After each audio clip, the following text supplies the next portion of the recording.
Exodus. Chapter 1. Affliction of the Israelites in Egypt. These are the names of the sons of Israel who came into Egypt with Jacob.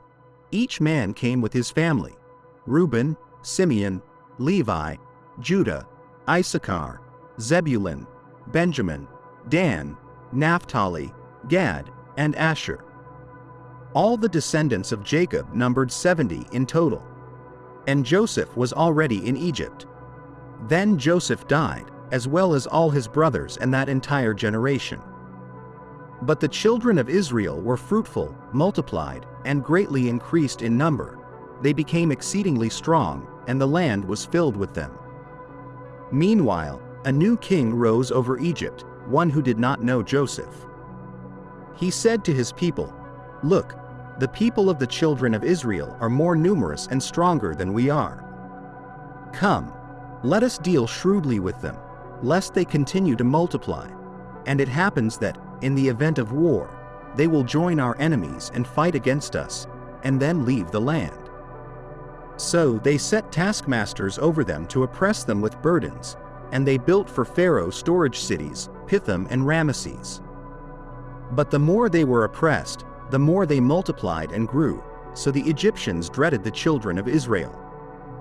The Egyptians made the children of Israel serve with harshness and embittered their lives with hard bondage, working with mortar and bricks, and doing all manner of work in the fields and their harsh labor. Then the king of Egypt spoke to the Hebrew midwives, one of whom was named Shiphrah and the other Puah. He said, "When you help the Hebrew women in childbirth and see them on the delivery stool, if it is a son, kill him, but if it is a daughter, she may live." However, the midwives feared God and did not do as the king of Egypt commanded them, but allowed the boys to live. So the king of Egypt summoned the midwives and asked them, "Why have you done this? Why have you let the boys live?" The midwives replied to Pharaoh, "The Hebrew women are not like the Egyptian women. They are strong and give birth before the midwife arrives." So God dealt well with the midwives, and the people multiplied and grew exceedingly strong. Because the midwives feared God, He gave them families of their own. Then Pharaoh commanded all his people, saying, "Throw every newborn son into the river, but let every daughter live."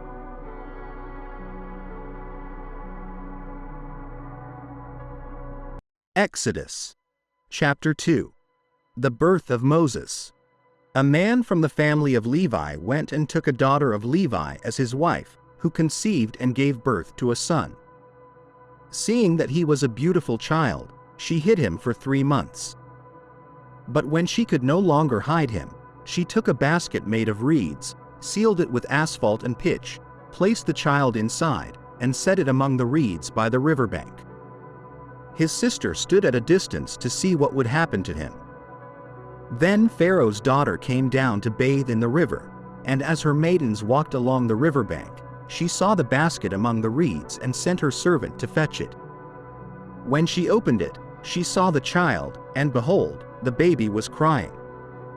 She had compassion on him and said, "This is one of the Hebrew children." Then his sister said to Pharaoh's daughter, "Shall I go and call a Hebrew nurse to nurse the child for you?" Pharaoh's daughter replied, "Go." So the girl went and called the child's mother. Then Pharaoh's daughter said to her, "Take this child and nurse him for me, and I will pay you." So the woman took the child and nursed him. When the child grew older, she brought him to Pharaoh's daughter, who adopted him as her own and named him Moses, saying, "Because I drew him out of the water." Moses flees Egypt. In those days, when Moses had grown up, he went out to his own people and saw their hard labor. He noticed an Egyptian striking a Hebrew, one of his people. Looking around and seeing no one, he killed the Egyptian and hid him in the sand. The next day he went out again and saw 2 Hebrews fighting. He asked the one in the wrong, "Why are you striking your fellow Hebrew?" The man replied, "Who made you ruler and judge over us? Are you thinking of killing me as you killed the Egyptian?" Then Moses became afraid and thought, "Surely this thing is known." When Pharaoh heard about this, he tried to kill Moses, but Moses fled from Pharaoh and went to live in the land of Midian. He sat down by a well. The priest of Midian had 7 daughters, who came to draw water to fill the troughs and water their father's sheep. But some shepherds came and drove them away. Then Moses got up, came to their rescue, and watered their sheep. When the girls returned to Reuel, their father, he asked, "Why have you returned so early today?" They answered, "An Egyptian rescued us from the shepherds. He even drew water for us and watered the sheep." Reuel asked his daughters, "Where is he? Why did you leave him? Invite him to have something to eat." Moses agreed to stay with the man, and he gave Moses his daughter Zipporah in marriage. She gave birth to a son, and Moses named him Gershom, saying, "I have become a foreigner in a foreign land." After many days, the king of Egypt died, and the Israelites groaned in their slavery and cried out for help. Their cry for deliverance from their slavery went up to God. God heard their groaning, and he remembered his covenant with Abraham, Isaac, and Jacob. God looked upon the Israelites and acknowledged them.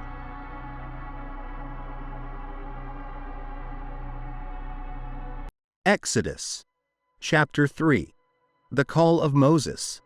While Moses was tending the flock of Jethro, his father-in-law, the priest of Midian, he led the flock to the far side of the wilderness and came to Horeb, the mountain of God. There, the angel of the Lord appeared to him in a flame of fire from within a bush. Moses looked and saw that the bush was on fire, but it did not burn up. So Moses thought, "I will go over and see this strange sight, why the bush does not burn up." When the Lord saw that he had gone over to look, God called to him from within the bush, "Moses, Moses." And Moses said, "Here I am." "Do not come any closer," God said. "Take off your sandals, for the place where you are standing is holy ground." Then he said, "I am the God of your father, the God of Abraham, the God of Isaac, and the God of Jacob." At this, Moses hid his face, because he was afraid to look at God. The Lord said, "I have indeed seen the misery of my people in Egypt. I have heard them crying out because of their slave drivers, and I am concerned about their suffering. So I have come down to rescue them from the hand of the Egyptians and to bring them up out of that land into a good and spacious land, a land flowing with milk and honey, the home of the Canaanites, Hittites, Amorites, Perizzites, Hivites, and Jebusites. And now the cry of the Israelites has reached me, and I have seen the way the Egyptians are oppressing them. So now, go. I am sending you to Pharaoh to bring my people, the Israelites, out of Egypt." But Moses said to God, "Who am I that I should go to Pharaoh and bring the Israelites out of Egypt?" And God said, "I will be with you. And this will be the sign to you that it is I who have sent you. When you have brought the people out of Egypt, you will worship God on this mountain." Moses said to God, "Suppose I go to the Israelites and say to them, 'The God of your fathers has sent me to you,' and they ask me, 'What is his name?' Then what shall I tell them?" God said to Moses, "I am WHOIAM. This is what you are to say to the Israelites, 'I am has sent me to you.'" God also said to Moses, "Say to the Israelites, 'The Lord, the God of your fathers, the God of Abraham, the God of Isaac, and the God of Jacob, has sent me to you. This is my name forever, the name you shall call me from generation to generation. Go, assemble the elders of Israel and say to them, 'The Lord, the God of your fathers, the God of Abraham, Isaac, and Jacob, appeared to me and said, I have watched over you and have seen what has been done to you in Egypt. And I have promised to bring you up out of your misery in Egypt into the land of the Canaanites, Hittites, Amorites, Perizzites, Hivites, and Jebusites, a land flowing with milk and honey. The elders of Israel will listen to you. Then you and the elders are to go to the king of Egypt and say to him, 'The Lord, the God of the Hebrews, has met with us. Let us take a 3-day journey into the wilderness to offer sacrifices to the Lord our God. But I know that the king of Egypt will not let you go unless a mighty hand compels him. So I will stretch out my hand and strike the Egyptians with all the wonders that I will perform among them. After that, he will let you go. And I will make the Egyptians favorably disposed toward this people, so that when you leave you will not go empty-handed. Every woman is to ask her neighbor and any woman living in her house for articles of silver and gold and for clothing, which you will put on your sons and daughters. And so you will plunder the Egyptians.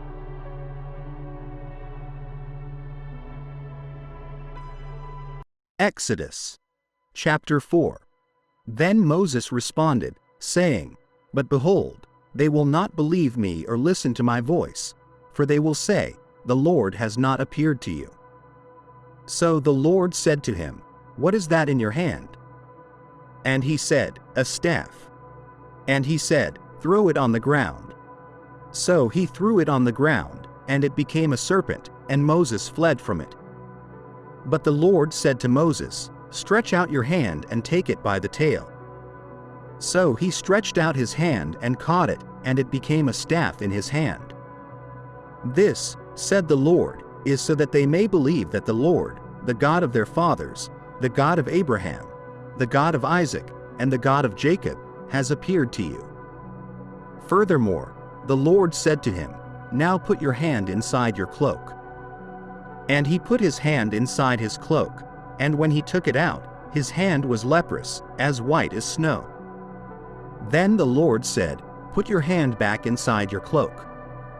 So he put his hand back into his cloak, and when he took it out, it was restored, like the rest of his flesh. If they do not believe you or pay attention to the first sign, said the Lord, they may believe the second. But if they do not believe these 2 signs or listen to you, take some water from the Nile and pour it on the dry ground. The water you take from the river will become blood on the ground. Then Moses said to the Lord, Oh, my Lord, I am not eloquent, neither before nor since you have spoken to your servant. I am slow of speech and tongue. So the Lord said to him, Who has made man's mouth? Or who makes the mute, the deaf, the seeing, or the blind? Is it not I, the Lord? Now therefore go, and I will be with your mouth and teach you what you shall say. But Moses said, Oh, my Lord, please send someone else. Then the anger of the Lord burned against Moses, and he said, Is not Aaron the Levite your brother? I know that he speaks well. And behold, he is coming out to meet you. When he sees you, he will be glad in his heart. You shall speak to him and put the words in his mouth, and I will be with your mouth and with his, and I will teach you both what to do. He shall speak for you to the people. He will be your mouth, and you will be to him as God. And take this staff in your hand so you can perform the signs with it. Moses returns to Egypt. Moses went back to his father-in-law Jethro and said to him, Let me go back to my brothers in Egypt to see if they are still alive. And Jethro said to Moses, Go in peace. Now the Lord had said to Moses in Midian, Go back to Egypt, for all those who sought your life are dead. So Moses took his wife and sons, put them on a donkey, and started back to Egypt. And he took the staff of God in his hand. The Lord said to Moses, When you return to Egypt, see that you perform before Pharaoh all the wonders I have given you the power to do. But I will harden his heart, so that he will not let the people go. Then say to Pharaoh, This is what the Lord says, Israel is my firstborn son, and I told you, Let my son go, so he may worship me. But you refused to let him go, so I will kill your firstborn son. On the way, at a lodging place, the Lord met Moses and was about to kill him. But Zipporah took a sharp stone, cut off her son's foreskin, and touched Moses' feet with it, saying, Surely you are a bridegroom of blood to me. So the Lord let him alone. At that time, she said, A bridegroom of blood, referring to the circumcision. The Lord said to Aaron, "Go into the wilderness to meet Moses." So he went and met him at the mountain of God and kissed him. Then Moses told Aaron all the words of the Lord and the signs he had commanded him to perform. Moses and Aaron brought together all the elders of the Israelites, and Aaron told them everything the Lord had said to Moses. He also performed the signs before the people, and they believed. When they heard that the Lord had visited the children of Israel and had seen their misery, they bowed down and worshipped.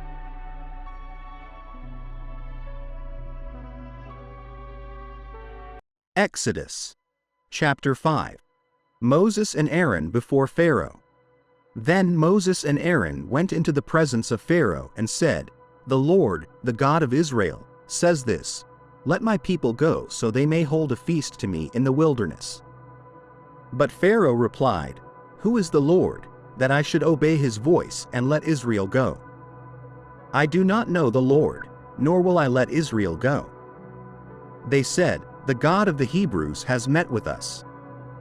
Now, let us take a 3-day journey into the wilderness to offer sacrifices to the Lord our God, or he may strike us with pestilence or the sword."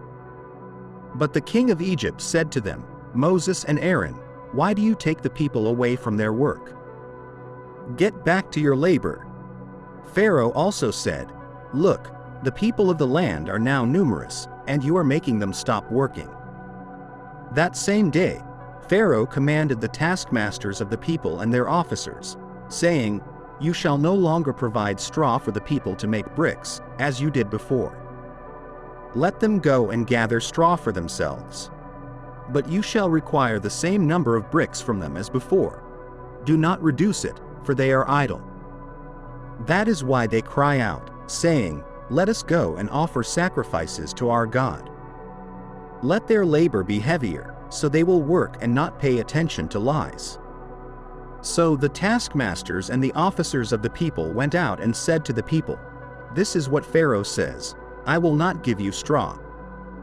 Go and find straw for yourselves wherever you can find it, but none of your work will be reduced." The people scattered throughout all the land of Egypt to gather stubble instead of straw. And the taskmasters pressed them, saying, "Complete your daily work, just as you did when straw was provided." The officers of the Israelites, whom Pharaoh's taskmasters had set over them, were beaten and asked, "Why have you not fulfilled your quota of bricks yesterday or today, as before?" The officers of the Israelites came and cried out to Pharaoh, "Why do you treat your servants this way? No straw is given to your servants, yet we are told, 'Make bricks.' And your servants are being beaten, but the fault is with your own people." Pharaoh answered, "You are idle, yes, idle. That is why you say, 'Let us go and offer sacrifices to the Lord.' Now, go and work. No straw will be given to you, yet you must deliver the same number of bricks." The officers of the Israelites realized they were in trouble when they were told, "You must not reduce your daily quota of bricks." As they left Pharaoh, they found Moses and Aaron waiting to meet them, and they said, "May the Lord look upon you and judge, for you have made us obnoxious to Pharaoh and his servants, putting a sword in their hand to kill us." The Lord commissions Moses and Aaron. Then Moses returned to the Lord and said, "Lord, why have you brought trouble on this people? Why did you send me? Ever since I went to Pharaoh to speak in your name, he has brought trouble upon this people, and you have not rescued your people at all."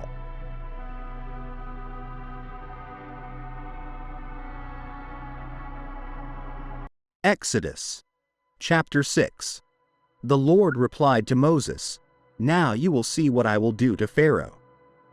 Because of my mighty hand, he will let them go. Because of my mighty hand, he will drive them out of his country." God also spoke to Moses, saying, "I am the Lord. I appeared to Abraham, to Isaac, and to Jacob as God Almighty, but by my name, the Lord, I did not make myself fully known to them. I also established my covenant with them to give them the land of Canaan, where they resided as foreigners. Moreover, I have heard the groaning of the Israelites, whom the Egyptians are enslaving, and I have remembered my covenant. Therefore, say to the Israelites, I am the Lord, and I will bring you out from under the yoke of the Egyptians.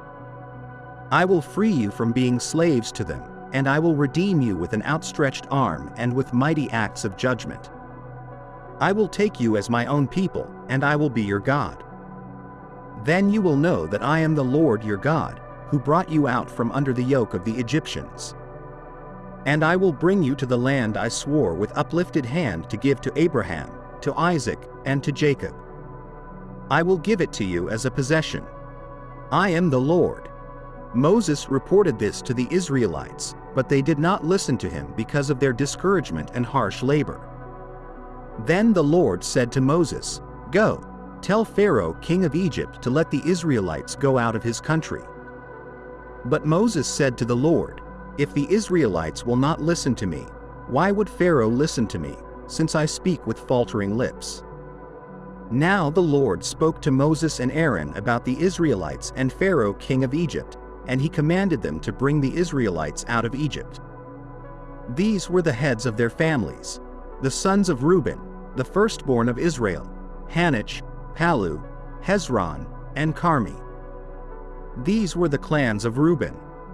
The sons of Simeon: Jemuel, Hamin, Ohad, Jachin, Zohar, and Shaul, the son of a Canaanite woman. These were the clans of Simeon. These were the names of the sons of Levi according to their records: Gershon, Kohath, and Merari. Levi lived 137 years. The sons of Gershon: Libni and Shimei, by their clans. The sons of Kohath: Amram, Izhar, Hebron, and Uzziel. Kohath lived 133 years. The sons of Merari: Mali and Mushi. These were the clans of Levi according to their records. Amram married his father's sister Jochebed, who bore him Aaron and Moses. Amram lived 137 years. The sons of Izhar: Korah, Nepheg, and Zichri. The sons of Uzziel: Michelle, Elzaphan, and Sithri. Aaron married Elisheba, daughter of Amminadab and sister of Nahshon, and she bore him Nadab, Abihu, Eleazar, and Ithamar. The sons of Korah: Asir, Elkanah, and Abiasaph. These were the Korahite clans. Eleazar, son of Aaron, married one of the daughters of Patiel, and she bore him Phinehas. These were the heads of the Levite families, clan by clan. It was this Aaron and Moses to whom the Lord said, Bring the Israelites out of Egypt by their divisions. They were the ones who spoke to Pharaoh, king of Egypt, about bringing the Israelites out of Egypt, this same Moses and Aaron. Now when the Lord spoke to Moses in Egypt, he said to him, I am the Lord. Tell Pharaoh, king of Egypt, everything I tell you. But Moses said to the Lord, Since I speak with faltering lips, why would Pharaoh listen to me?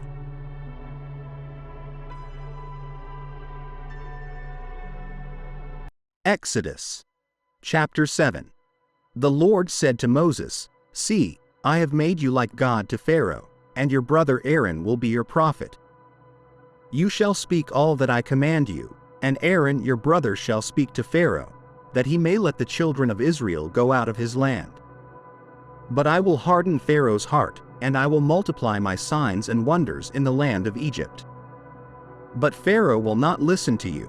Then I will lay my hand on Egypt and bring out my armies, my people the children of Israel, out of the land of Egypt by great judgments. And the Egyptians shall know that I am the Lord when I stretch out my hand against Egypt and bring out the children of Israel from among them. And Moses and Aaron did as the Lord commanded them, so they did. Moses was 80 years old, and Aaron 83 years old when they spoke to Pharaoh. The staff of Aaron. Then the Lord spoke to Moses and Aaron, saying, When Pharaoh speaks to you, saying, Show a miracle for yourselves, then you shall say to Aaron, Take your staff and cast it before Pharaoh, and let it become a serpent. So Moses and Aaron went to Pharaoh, and they did so, just as the Lord commanded. And Aaron cast down his staff before Pharaoh and before his servants, and it became a serpent. But Pharaoh also called the wise men and the sorcerers, and the magicians of Egypt did the same with their enchantments. For every man threw down his staff, and they became serpents. But Aaron's staff swallowed up their staffs. And Pharaoh's heart was hardened, and he did not heed them, just as the Lord had said. The plague of blood. Then the Lord said to Moses, Pharaoh's heart is hardened. He refuses to let the people go. Go to Pharaoh in the morning, when he goes out to the river, and stand by the riverbank to meet him, holding the staff that was turned into a serpent. And you shall say to him, The Lord, the God of the Hebrews, has sent me to you, saying, Let my people go, that they may serve me in the wilderness. But indeed, until now, you would not listen. Thus says the Lord, By this you shall know that I am the Lord. Behold, I will strike the waters that are in the river with the staff that is in my hand, and they shall be turned to blood. And the fish that are in the river shall die, the river shall stink, and the Egyptians will loathe to drink the water of the river. Then the Lord spoke to Moses, Say to Aaron, Take your staff and stretch out your hand over the waters of Egypt, over their rivers, over their streams, over their ponds, and over all their pools of water, that they may become blood. And there shall be blood throughout all the land of Egypt, both in wooden vessels and in stone vessels. And Moses and Aaron did just as the Lord commanded. He lifted up the staff and struck the waters in the river, in the sight of Pharaoh and his servants, and all the waters that were in the river were turned to blood. The fish in the river died, the river stank, and the Egyptians could not drink the water of the river. There was blood throughout all the land of Egypt. Then the magicians of Egypt did the same with their enchantments, and Pharaoh's heart was hardened, and he did not heed them, just as the Lord had said. Pharaoh turned and went into his house, and he did not take even this to heart. And all the Egyptians dug around the river for water to drink because they could not drink the water of the river. And 7 days passed after the Lord had struck the river.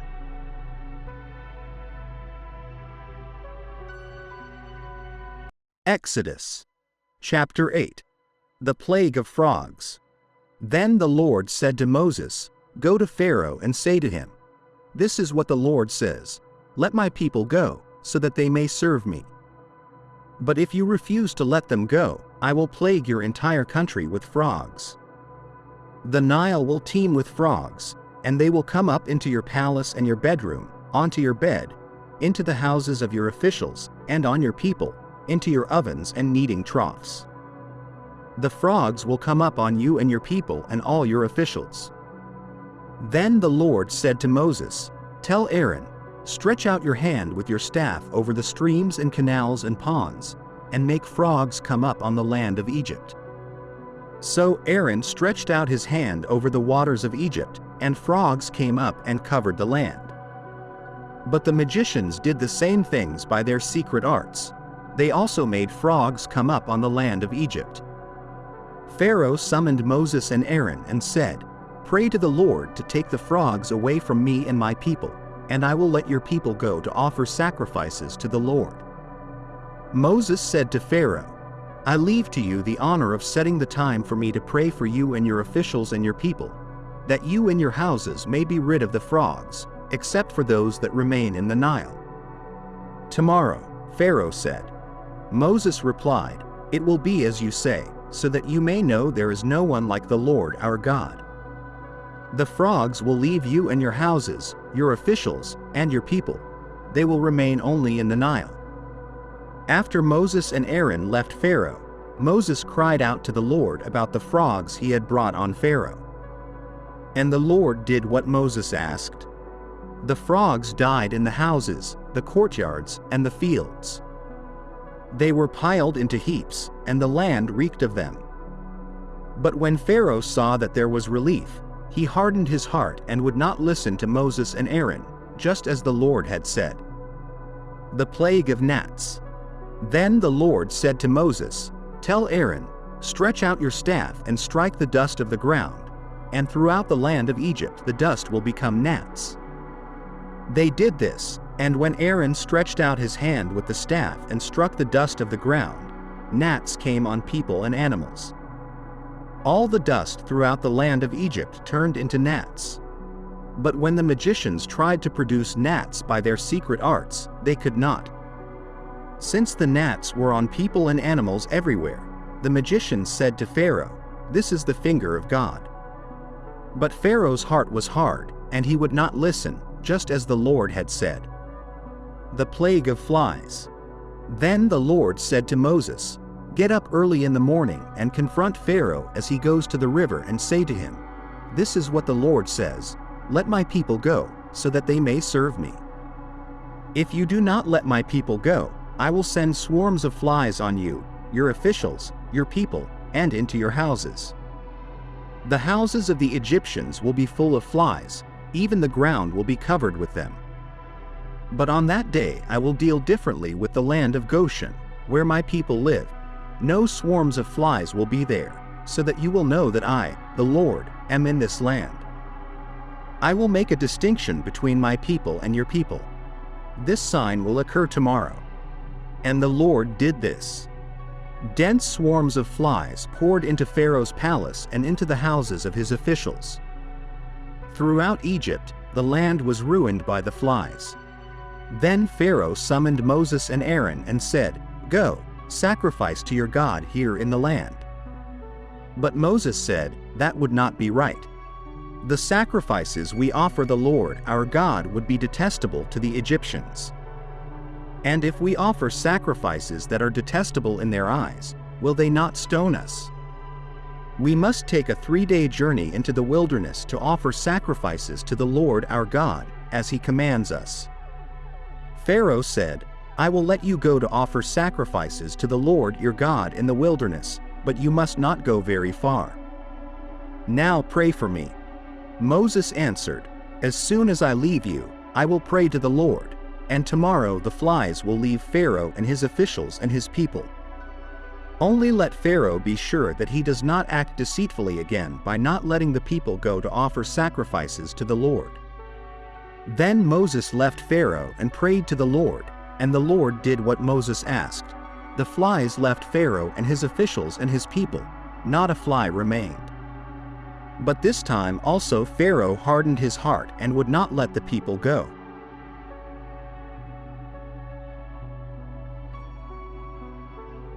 Exodus. Chapter 9. The plague on livestock. Then the Lord said to Moses, "Go into Pharaoh and say to him, 'Thus says the Lord, the God of the Hebrews, let my people go, so that they may serve me. For if you refuse to let them go and continue to hold them, behold, the hand of the Lord will be on your livestock in the field, on the horses, donkeys, camels, cattle, and sheep, with a severe plague. But the Lord will make a distinction between the livestock of Israel and the livestock of Egypt, so that nothing belonging to the Israelites will die.' And the Lord set a time, saying, 'Tomorrow the Lord will do this in the land.' And the next day, the Lord did just that. All the livestock of Egypt died, but not one of the livestock of the Israelites died. Pharaoh sent men to investigate, and behold, not one of the livestock of the Israelites had died. But Pharaoh's heart was hardened, and he did not let the people go. The plague of boils. Then the Lord said to Moses and Aaron, "Take handfuls of soot from a furnace, and let Moses throw it into the air in the presence of Pharaoh. It will become fine dust over all the land of Egypt and cause festering boils on people and animals throughout the land." So they took soot from a furnace and stood before Pharaoh. Moses threw it into the air, and festering boils broke out on people and animals. The magicians could not stand before Moses because of the boils that were on them and all the Egyptians. But the Lord hardened Pharaoh's heart, and he would not listen to Moses and Aaron, just as the Lord had said to Moses. The plague of hail. Then the Lord said to Moses, "Get up early in the morning, confront Pharaoh, and say to him, 'This is what the Lord, the God of the Hebrews, says, let my people go, so that they may serve me. For this time I will send the full force of my plagues against you and your officials and your people, so that you may know that there is no one like me in all the earth. For by now I could have stretched out my hand and struck you and your people with a plague that would have wiped you off the earth. But I have raised you up for this very purpose, that I might show you my power and that my name might be proclaimed in all the earth. Yet you still set yourself against my people and will not let them go. Therefore, at this time tomorrow, I will send the worst hailstorm that has ever fallen on Egypt, from the day it was founded till now. Give an order now to bring your livestock and everything you have in the field to a safe place, because the hail will fall on every person and animal that has not been brought in and is still out in the field, and they will die. Those officials of Pharaoh who feared the word of the Lord hurried to bring their slaves and livestock inside. But those who ignored the word of the Lord left their slaves and livestock in the field. Then the Lord said to Moses, "Stretch out your hand toward the sky so that hail will fall all over Egypt, on people and animals and on everything growing in the fields of Egypt." When Moses stretched out his staff toward the sky, the Lord sent thunder and hail, and lightning flashed down to the ground. So the Lord rained hail on the land of Egypt. Hail fell, and lightning flashed back and forth. It was the worst storm in all the land of Egypt since it had become a nation. Throughout Egypt, hail struck everything in the fields, both people and animals. It beat down everything growing in the fields and stripped every tree. The only place it did not hail was the land of Goshen, where the Israelites were. Then Pharaoh summoned Moses and Aaron. "This time I have sinned," he said to them. "The Lord is in the right, and I and my people are in the wrong. Pray to the Lord, for we have had enough thunder and hail. I will let you go. You don't have to stay any longer." Moses replied, "When I have gone out of the city, I will spread out my hands in prayer to the Lord. The thunder will stop, and there will be no more hail, so you may know that the earth is the Lord's. But I know that you and your officials still do not fear the Lord God." The flax and barley were destroyed, since the barley had headed and the flax was in bloom. But the wheat and spelt were not destroyed, because they ripen later. Then Moses left Pharaoh and went out of the city. He spread out his hands toward the Lord. The thunder and hail stopped, and the rain no longer poured down on the land. When Pharaoh saw that the rain and hail and thunder had stopped, he sinned again. He and his officials hardened their hearts. So Pharaoh's heart was hard, and he would not let the Israelites go, just as the Lord had said through Moses.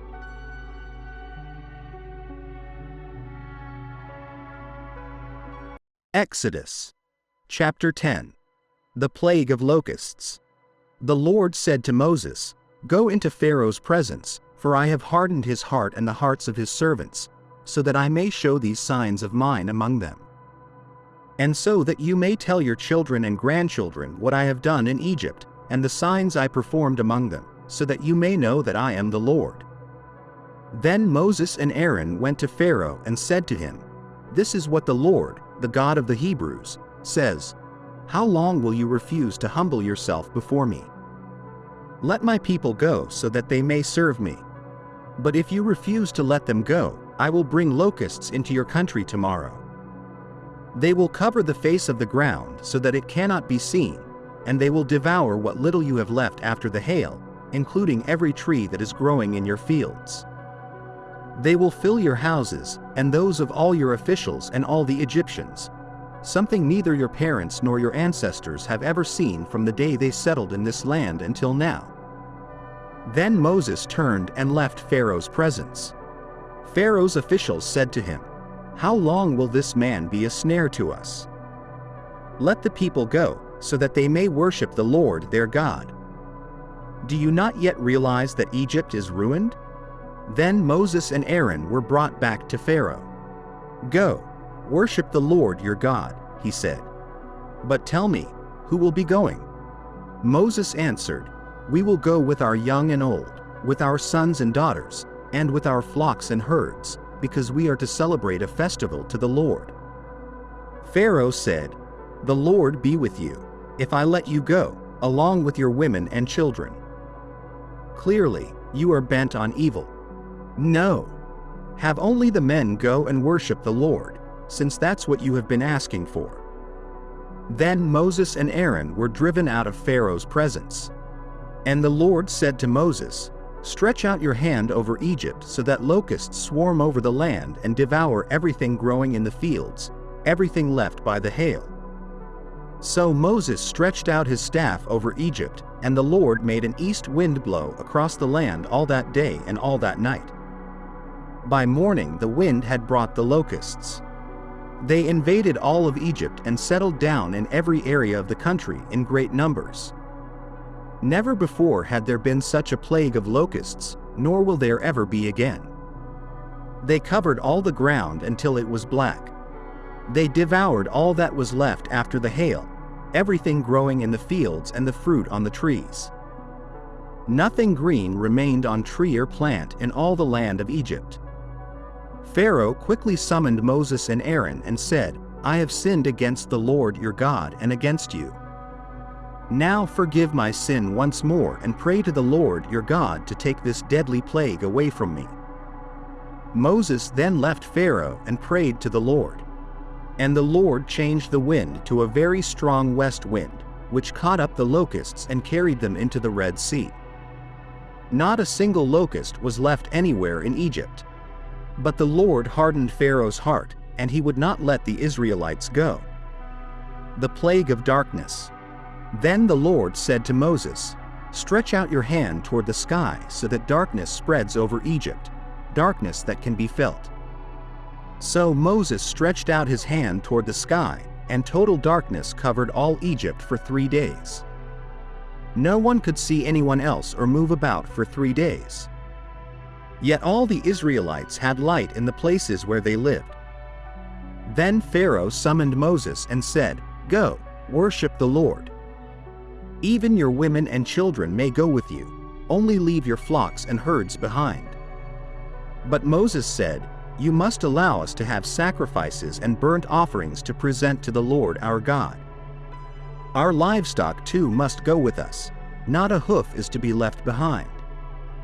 We have to use some of them in worshiping the Lord our God, and until we get there, we will not know what we are to use to worship the Lord." But the Lord hardened Pharaoh's heart, and he was not willing to let them go. Pharaoh said to Moses, "Get out of my sight. Make sure you do not appear before me again. The day you see my face, you will die." "Just as you say," Moses replied. "I will never see your face again."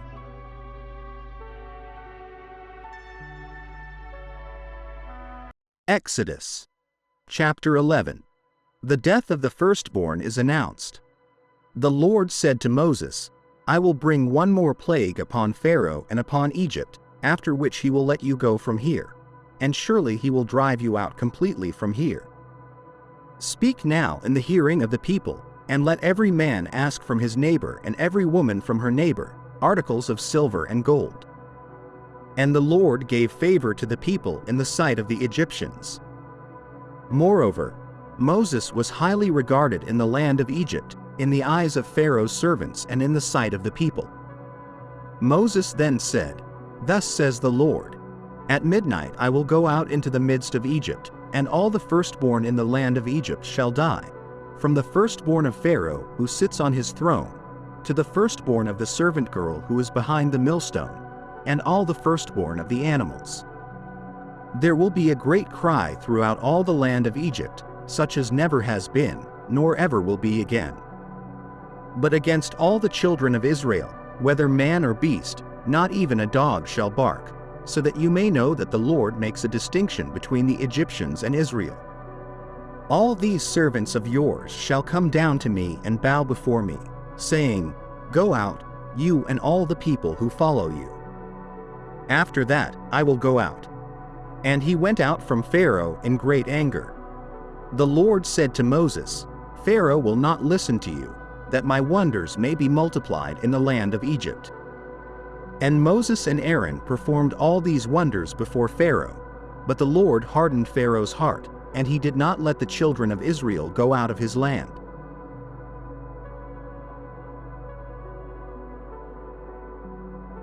Exodus chapter 12. The Passover. The Lord spoke to Moses and Aaron in the land of Egypt, saying, "This month shall be the beginning of months for you. It shall be the first month of the year for you. Speak to the whole congregation of Israel, saying, On the 10th of this month, each one is to take a lamb for their family, a lamb for each household. But if the household is too small for a lamb, then they and their nearest neighbor are to take one according to the number of people. You shall calculate how much each person will eat of the lamb. The lamb shall be without blemish, a male of 1 year. You may take it from the sheep or from the goats. And you shall keep it until the 14th day of this month, and the whole assembly of the congregation of Israel shall slaughter it at twilight. They shall take some of the blood and put it on the 2 doorposts and on the lintel of the houses in which they eat it. They shall eat the flesh that night, roasted on the fire, with unleavened bread and bitter herbs they shall eat it. Do not eat any of it raw or boiled in water, but roasted on the fire, with its head, its legs, and its inner parts. You shall let none of it remain until the morning. Whatever remains until the morning, you shall burn with fire. And you shall eat it in this manner, with your loins girded, your sandals on your feet, and your staff in your hand, and you shall eat it in haste. It is the Lord's Passover. For I will pass through the land of Egypt that night, and I will strike down every firstborn in the land of Egypt, both man and beast, and on all the gods of Egypt I will execute judgments. I am the Lord. The blood shall be a sign for you on the houses where you are, and when I see the blood, I will pass over you, and no plague shall befall you to destroy you when I strike the land of Egypt. This day shall be a memorial for you, and you shall keep it as a feast to the Lord. Throughout your generations, you shall observe it as a statute forever. 7 days you shall eat unleavened bread.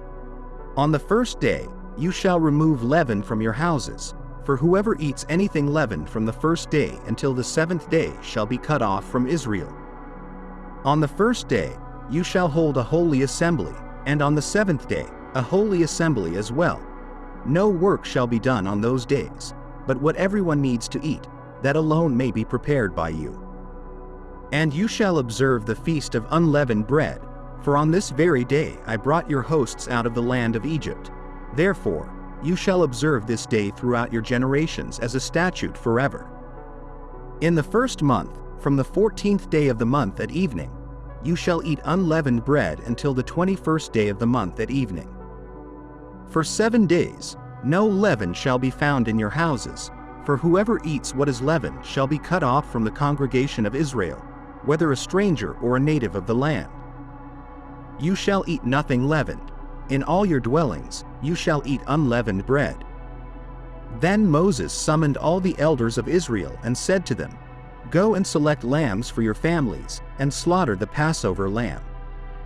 Take a bunch of hyssop, dip it in the blood that is in the basin, and touch the lintel and the 2 doorposts with the blood that is in the basin. None of you shall go out of the door of your house until the morning, for the Lord will pass through to strike the Egyptians, and when he sees the blood on the lintel and the 2 doorposts, the Lord will pass over the door and will not allow the destroyer to enter your houses to strike you. You shall observe this rite as a statute for you and your sons forever. And when you come to the land that the Lord will give you, as he has promised, you shall keep this service. And when your children say to you, What do you mean by this service? You shall say, It is the sacrifice of the Lord's Passover, for he passed over the houses of the people of Israel in Egypt, when he struck the Egyptians but spared our houses. And the people bowed their heads and worshipped. Then the people of Israel went and did so, as the Lord had commanded Moses and Aaron, so they did. The death of the firstborn. At midnight, the Lord struck down all the firstborn in the land of Egypt, from the firstborn of Pharaoh, who sat on his throne, to the firstborn of the captive who was in the dungeon, and all the firstborn of the livestock. And Pharaoh rose up in the night, he and all his servants and all the Egyptians. And there was a great cry in Egypt, for there was not a house where someone was not dead.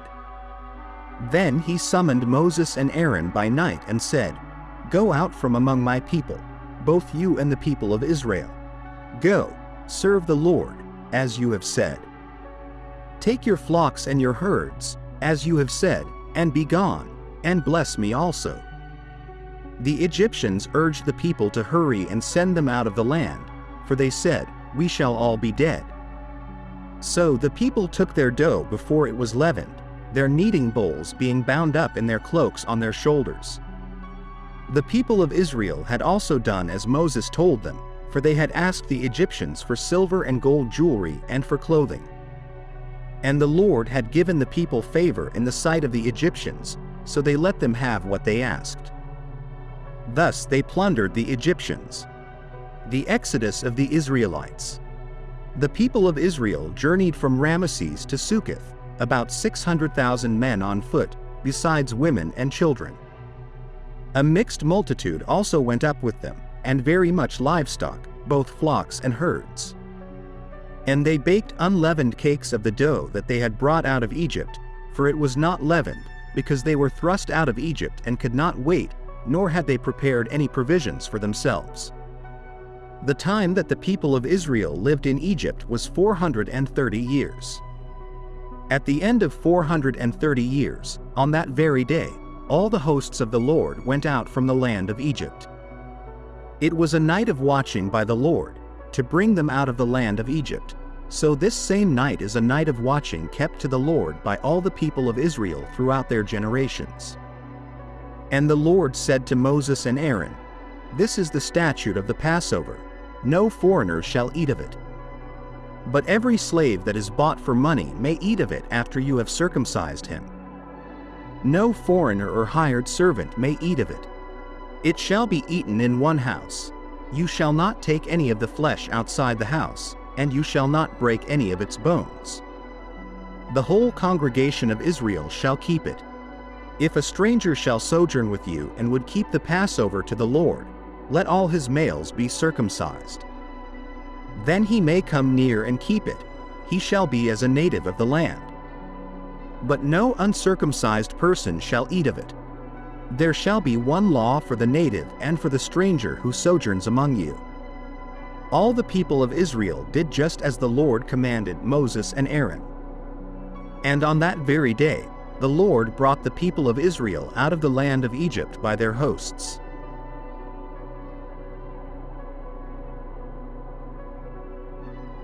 Exodus. Chapter 13. Consecration of the firstborn.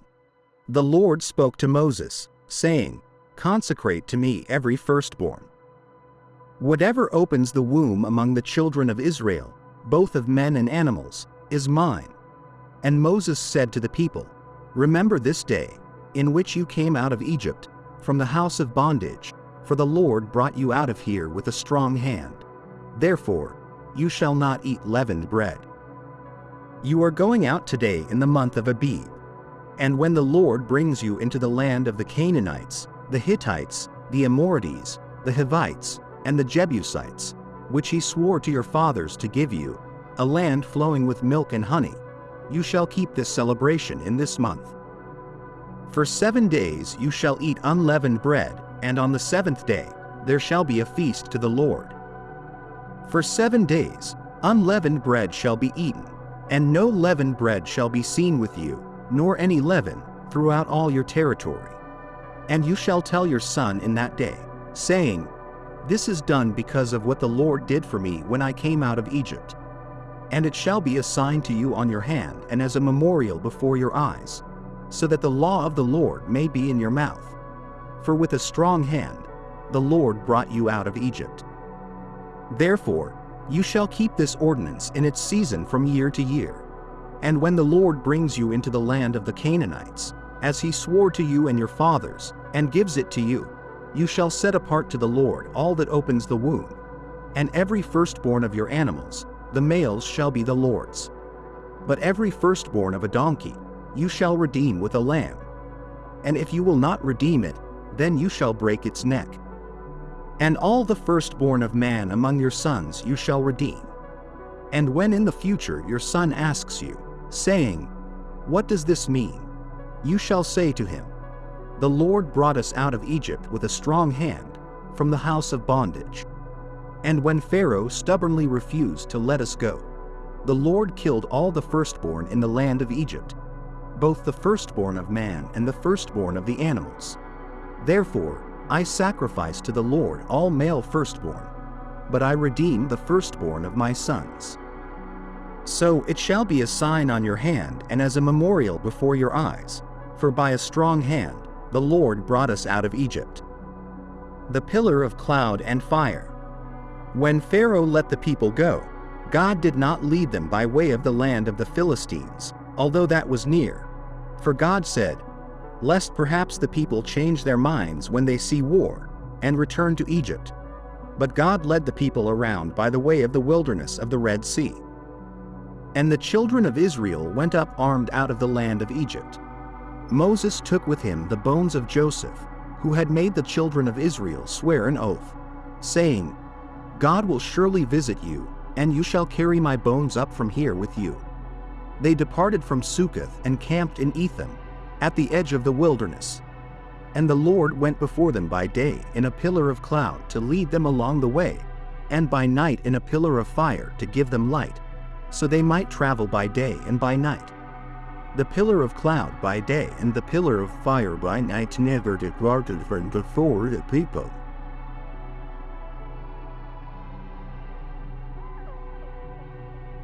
Exodus chapter 14. The Israelites crossed the Red Sea.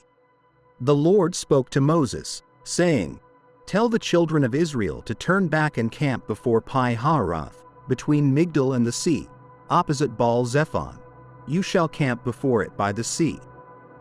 For Pharaoh will say of the children of Israel, They are bewildered by the land, the wilderness has closed them in.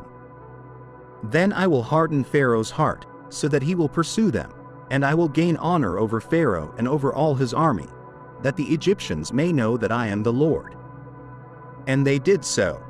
Now it was told the king of Egypt that the people had fled, and the heart of Pharaoh and his servants was turned against the people, and they said, Why have we done this, that we have let Israel go from serving us?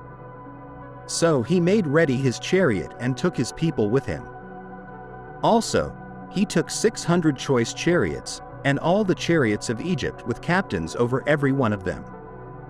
And the Lord hardened the heart of Pharaoh, king of Egypt, and he pursued the children of Israel, and the children of Israel went out with boldness. So the Egyptians pursued them, all the horses and chariots of Pharaoh, his horsemen and his army, and overtook them camping by the sea beside Pi-hahiroth, before Baal-zephon. And when Pharaoh drew near, the children of Israel lifted their eyes, and behold, the Egyptians marched after them. So they were very afraid, and the children of Israel cried out to the Lord. Then they said to Moses, Because there were no graves in Egypt, have you taken us away to die in the wilderness? Why have you so dealt with us, to bring us up out of Egypt? Is this not the word that we told you in Egypt, saying, Let us alone that we may serve the Egyptians? For it would have been better for us to serve the Egyptians than that we should die in the wilderness. And Moses said to the people, Do not be afraid. Stand still, and see the salvation of the Lord, which he will accomplish for you today. For the Egyptians whom you see today, you shall see again no more forever. The Lord will fight for you, and you shall hold your peace. And the Lord said to Moses, Why do you cry to me? Tell the children of Israel to go forward. But lift up your rod, and stretch out your hand over the sea and divide it, and the children of Israel shall go on dry ground through the midst of the sea. And I indeed will harden the hearts of the Egyptians, and they shall follow them. So I will gain honor over Pharaoh and over all his army, his chariots, and his horsemen. Then the Egyptians shall know that I am the Lord, when I have gained honor for myself over Pharaoh, his chariots, and his horsemen. And the angel of God, who went before the camp of Israel, moved and went behind them, and the pillar of cloud went from before them and stood behind them. So it came between the camp of the Egyptians and the camp of Israel. Thus it was a cloud and darkness to the one, and it gave light by night to the other, so that the one did not come near the other all that night. Then Moses stretched out his hand over the sea, and the Lord caused the sea to go back by a strong east wind all that night and made the sea dry land, and the waters were divided. So the children of Israel went into the midst of the sea on dry ground, and the waters were a wall to them on their right hand and on their left. And the Egyptians pursued and went after them into the midst of the sea, all Pharaoh's horses, his chariots, and his horsemen. Now it came to pass, in the morning watch, that the Lord looked down upon the army of the Egyptians through the pillar of fire and cloud, and he troubled the army of the Egyptians. And he took off their chariot wheels, so that they drove them with difficulty. And the Egyptians said, "Let us flee from the face of Israel, for the Lord fights for them against the Egyptians." Then the Lord said to Moses, "Stretch out your hand over the sea, that the waters may come back upon the Egyptians, on their chariots and on their horsemen." And Moses stretched out his hand over the sea, and when the morning appeared, the sea returned to its full depth, while the Egyptians were fleeing into it. So the Lord overthrew the Egyptians in the midst of the sea. Then the waters returned and covered the chariots, the horsemen, and all the army of Pharaoh that came into the sea after them. Not so much as one of them remained. But the children of Israel had walked on dry land in the midst of the sea, and the waters were a wall to them on their right hand and on their left. So the Lord saved Israel that day out of the hand of the Egyptians, and Israel saw the Egyptians dead on the seashore. Thus Israel saw the great work which the Lord had done in Egypt. So the people feared the Lord, and believed the Lord and his servant Moses.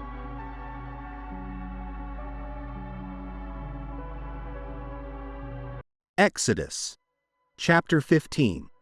The Song of Moses and Miriam. Then Moses and the children of Israel sang this song to the Lord, and they said, "I will sing to the Lord, for he has triumphed gloriously. The horse and its rider he has thrown into the sea.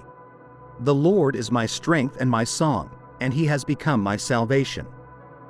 This is my God, and I will praise him, the God of my father, and I will exalt him. The Lord is a warrior. The Lord is his name. He has cast Pharaoh's chariots and his army into the sea. His chosen captains were drowned in the Red Sea. The depths have covered them. They sank to the bottom like a stone. Your right hand, O Lord, has become glorious in power. Your right hand, O Lord, has shattered the enemy.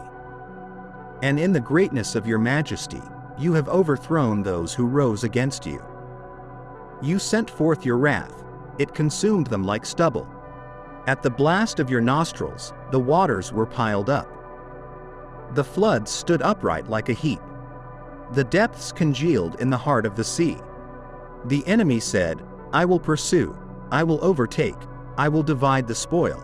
My desire shall be satisfied on them. I will draw my sword, my hand shall destroy them.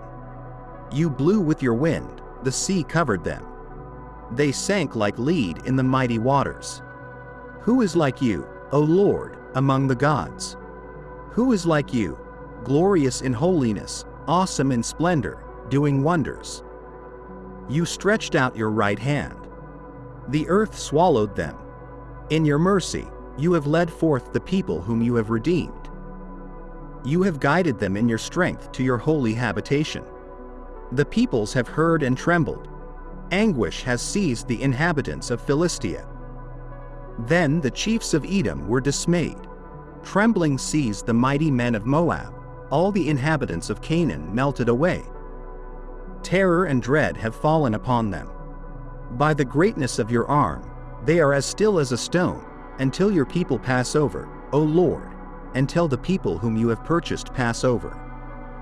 You will bring them in and plant them on the mountain of your inheritance, in the place, O Lord, which you have made for your dwelling. The sanctuary, O Lord, which your hands have established. The Lord shall reign forever and ever.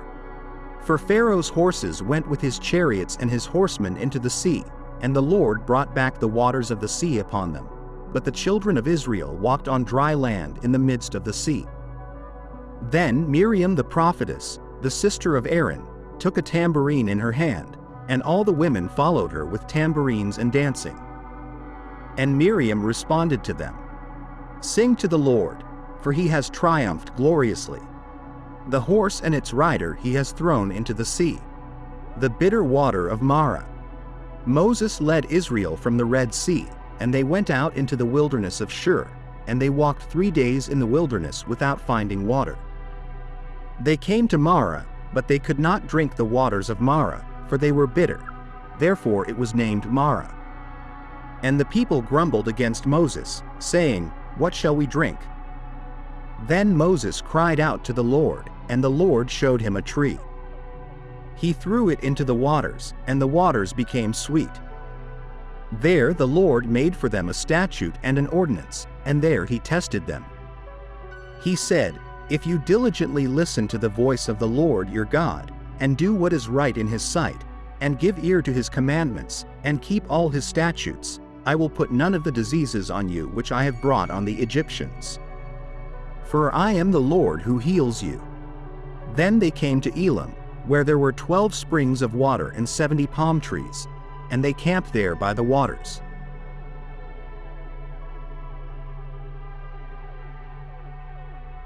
Exodus chapter 16. God gives the manna. Then the whole congregation of the children of Israel departed from Elim and came to the wilderness of Sin, which is between Elim and Sinai, on the 15th day of the 2nd month after they had come out of the land of Egypt. And the whole congregation of the children of Israel murmured against Moses and Aaron in the wilderness. And the children of Israel said to them, "If only we had died by the hand of the Lord in the land of Egypt, when we sat by the pots of meat and ate bread to the full. For you have brought us out into this wilderness to kill this entire assembly with hunger." Then the Lord said to Moses, "Behold, I will rain bread from heaven for you, and the people shall go out and gather a day's portion every day, that I may test them whether they will walk in my law or not. But on the 6th day they shall prepare what they bring in, and it shall be twice as much as they gather daily." Then Moses and Aaron said to all the children of Israel, "In the evening you shall know that the Lord has brought you out of the land of Egypt, and in the morning you shall see the glory of the Lord, for he hears your murmurings against the Lord. And what are we, that you murmur against us?" Moses also said, "The Lord will give you meat to eat in the evening, and in the morning bread to the full. For the Lord hears your murmurings which you murmur against him." And what are we? Your murmurings are not against us, but against the Lord.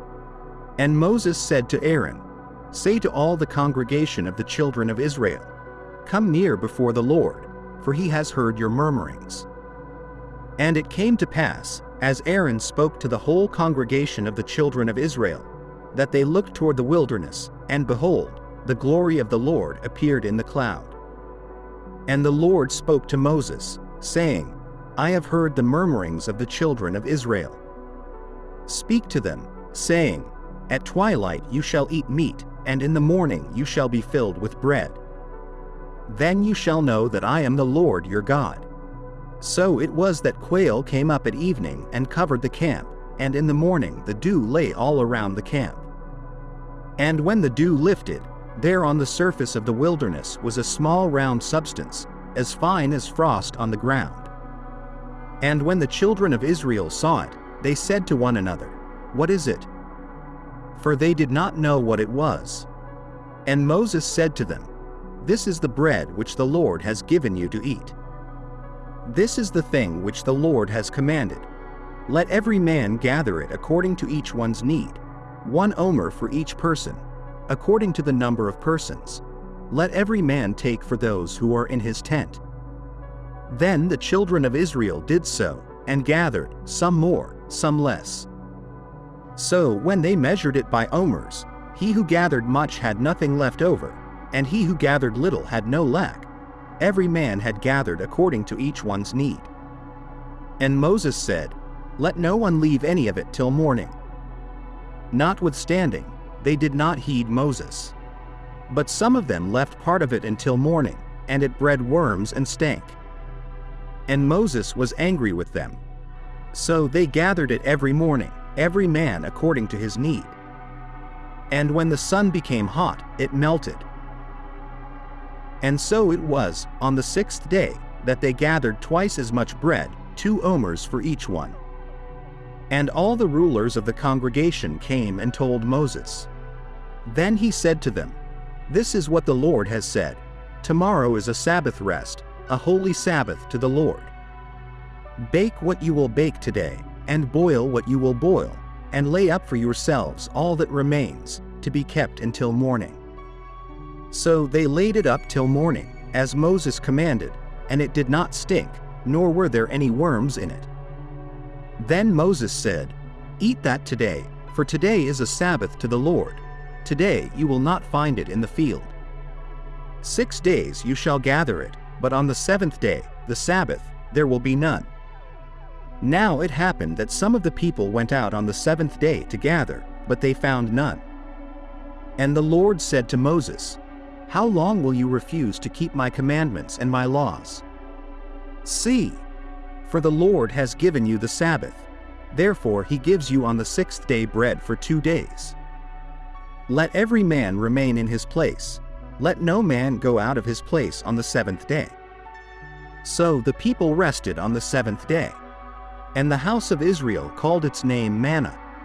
And it was like white coriander seed, and the taste of it was like wafers made with honey. Then Moses said, "This is the thing which the Lord has commanded. Fill an omer with it, to be kept for your generations, that they may see the bread with which I fed you in the wilderness when I brought you out of the land of Egypt." And Moses said to Aaron, "Take a pot and put an omer of manna in it, and lay it up before the Lord, to be kept for your generations." As the Lord commanded Moses, so Aaron laid it up before the testimony, to be kept. And the children of Israel ate manna 40 years, until they came to an inhabited land. They ate manna until they came to the border of the land of Canaan. Now an omer is 1/10 of an ephah.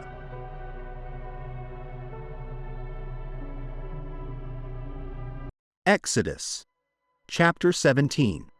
Water from the rock.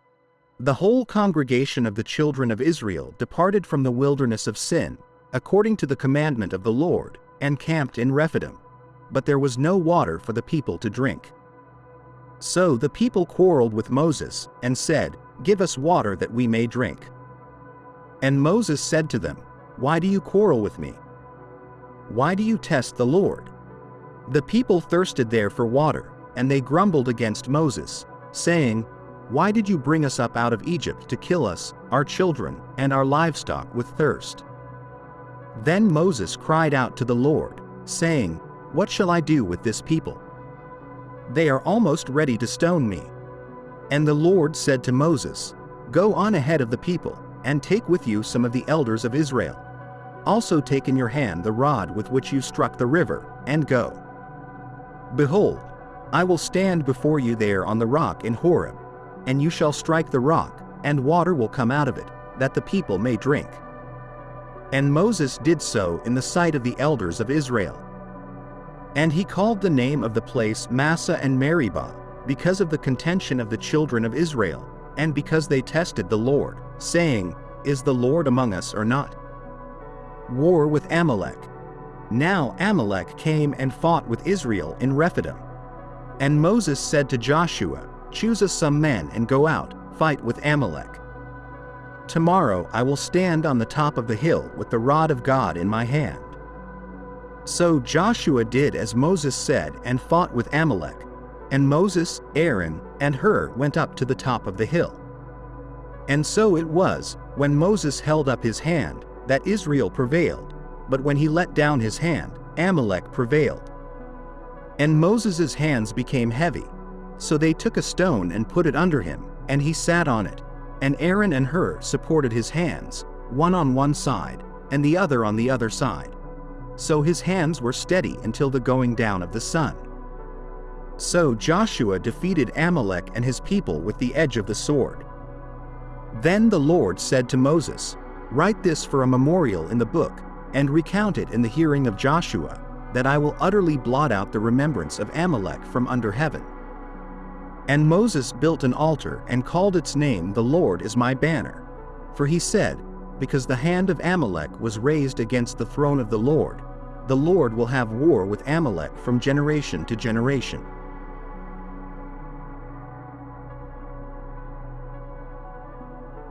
Exodus.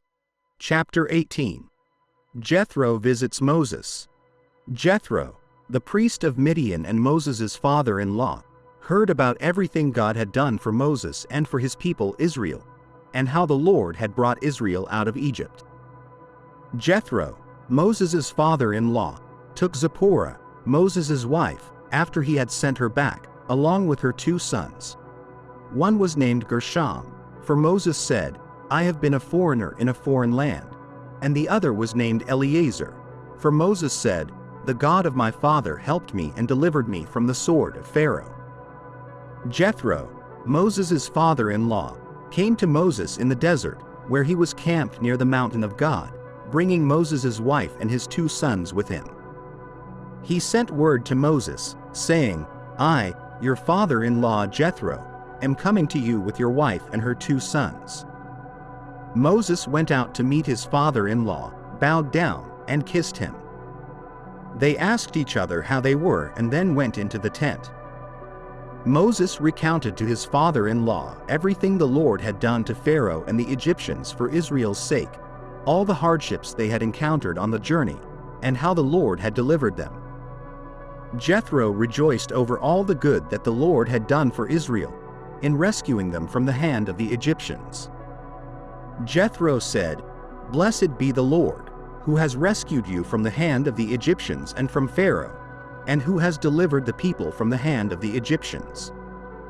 Now I know that the Lord is greater than all gods, for in the very thing in which they acted arrogantly, he prevailed against them." Then Jethro, Moses' father-in-law, brought burnt offerings and sacrifices to God, and Aaron and all the elders of Israel came to eat a meal with Moses' father-in-law in the presence of God. Appointment of judges.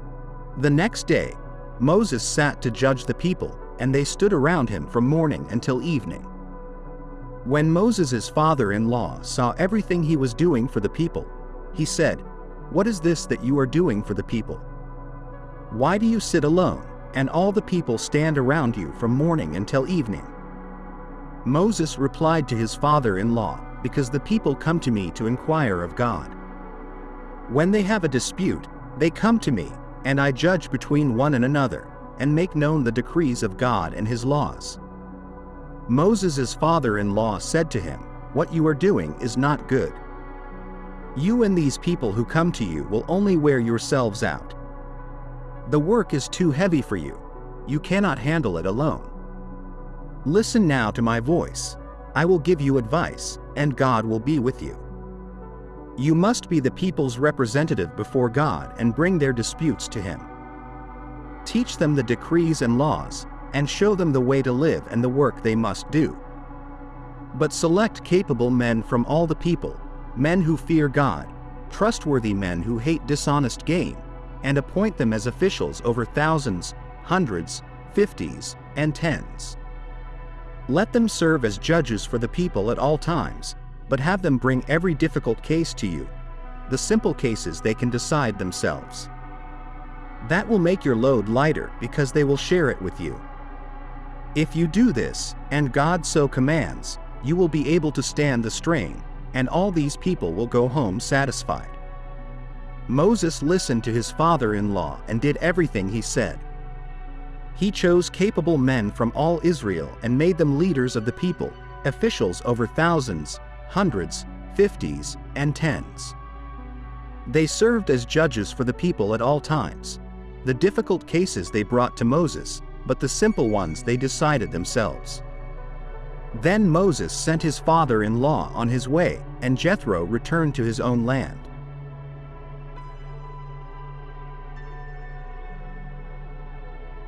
Exodus. Chapter 19. Israel at Mount Sinai. In the 3rd month after the children of Israel had left the land of Egypt, on that very day, they came to the desert of Sinai. They had set out from Rephidim and arrived at the desert of Sinai, where they camped, and Israel camped there before the mountain. And Moses went up to God, and the Lord called to him from the mountain, saying, "This is what you shall say to the house of Jacob, and tell the children of Israel. You have seen what I did to the Egyptians, and how I bore you on eagle's wings and brought you to myself. Now, if you will indeed obey my voice and keep my covenant, then you shall be my special treasure among all peoples, for all the earth is mine. And you shall be to me a kingdom of priests and a holy nation. These are the words you shall speak to the children of Israel." Then Moses went down and called the elders of the people, and laid before them all these words that the Lord had commanded him. And all the people answered together and said, "All that the Lord has spoken, we will do." And Moses brought the words of the people back to the Lord. And the Lord said to Moses, "Behold, I will come to you in a thick cloud, so that the people may hear when I speak with you, and may always believe you." Then Moses reported the words of the people to the Lord. And the Lord said to Moses, "Go to the people and consecrate them today and tomorrow, and let them wash their clothes. Let them be ready for the 3rd day, for on the 3rd day the Lord will come down in the sight of all the people upon Mount Sinai.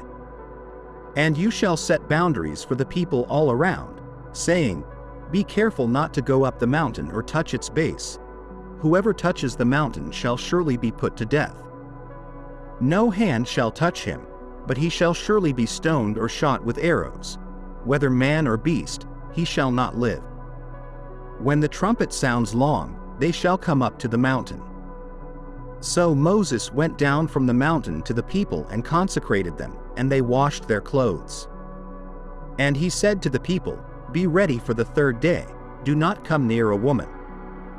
It came to pass on the 3rd day, in the morning, that there were thunderings and lightnings, and a thick cloud on the mountain, and the sound of a very loud trumpet, and all the people in the camp trembled. And Moses brought the people out of the camp to meet with God, and they stood at the foot of the mountain. Now Mount Sinai was completely in smoke because the Lord descended upon it in fire. Its smoke ascended like the smoke of a furnace, and the whole mountain quaked greatly. And when the blast of the trumpet sounded long and became louder and louder, Moses spoke, and God answered him by voice. Then the Lord came down upon Mount Sinai, on the top of the mountain. And the Lord called Moses to the top of the mountain, and Moses went up. And the Lord said to Moses, "Go down and warn the people, lest they break through to gaze at the Lord, and many of them perish. Also, let the priests who come near the Lord consecrate themselves, lest the Lord break out against them." But Moses said to the Lord, "The people cannot come up to Mount Sinai, for you warned us, saying, 'Set boundaries around the mountain and consecrate it.'" Then the Lord said to him, "Go down, and you shall come up, you and Aaron with you. But do not let the priests and the people break through to come up to the Lord, lest he break out against them." So Moses went down to the people and spoke to them.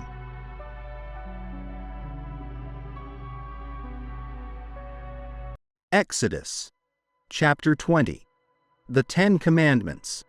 And God spoke all these words, saying, "I am the Lord your God, who brought you out of the land of Egypt, out of the house of bondage. You shall have no other gods before me. You shall not make for yourself a carved image, or any likeness of anything that is in heaven above, or in the earth beneath, or in the waters under the earth. You shall not bow down to them nor serve them.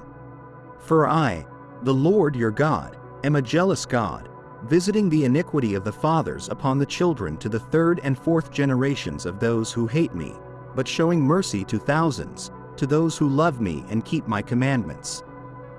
You shall not take the name of the Lord your God in vain, for the Lord will not hold him guiltless who takes his name in vain. Remember the Sabbath day, to keep it holy. 6 days you shall labor and do all your work, but the 7th day is the Sabbath of the Lord your God.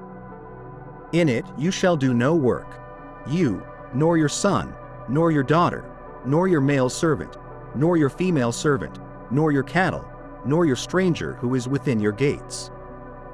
For in 6 days the Lord made the heavens and the earth, the sea, and all that is in them, and rested the 7th day. Therefore the Lord blessed the Sabbath day and hallowed it. Honor your father and your mother, that your days may be long upon the land which the Lord your God is giving you. You shall not murder. You shall not commit adultery. You shall not steal. You shall not bear false witness against your neighbor.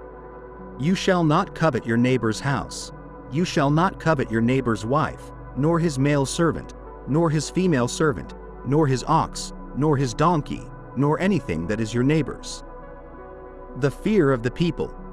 Now all the people witnessed the thunderings, the lightning flashes, the sound of the trumpet, and the mountain smoking. And when the people saw it, they trembled and stood afar off. Then they said to Moses, You speak with us, and we will hear. But let not God speak with us, lest we die. And Moses said to the people, Do not fear. For God has come to test you, and that his fear may be before you, so that you may not sin. So the people stood afar off, but Moses drew near the thick darkness where God was. Then the Lord said to Moses, Thus you shall say to the children of Israel, You have seen that I have talked with you from heaven. You shall not make anything to be with me. Gods of silver or gods of gold you shall not make for yourselves. An altar of earth you shall make for me, and you shall sacrifice on it your burnt offerings and your peace offerings, your sheep and your oxen. In every place where I record my name I will come to you, and I will bless you. And if you make me an altar of stone, you shall not build it of hewn stone. For if you use your tool on it, you have profaned it. Nor shall you go up by steps to my altar, that your nakedness may not be exposed on it.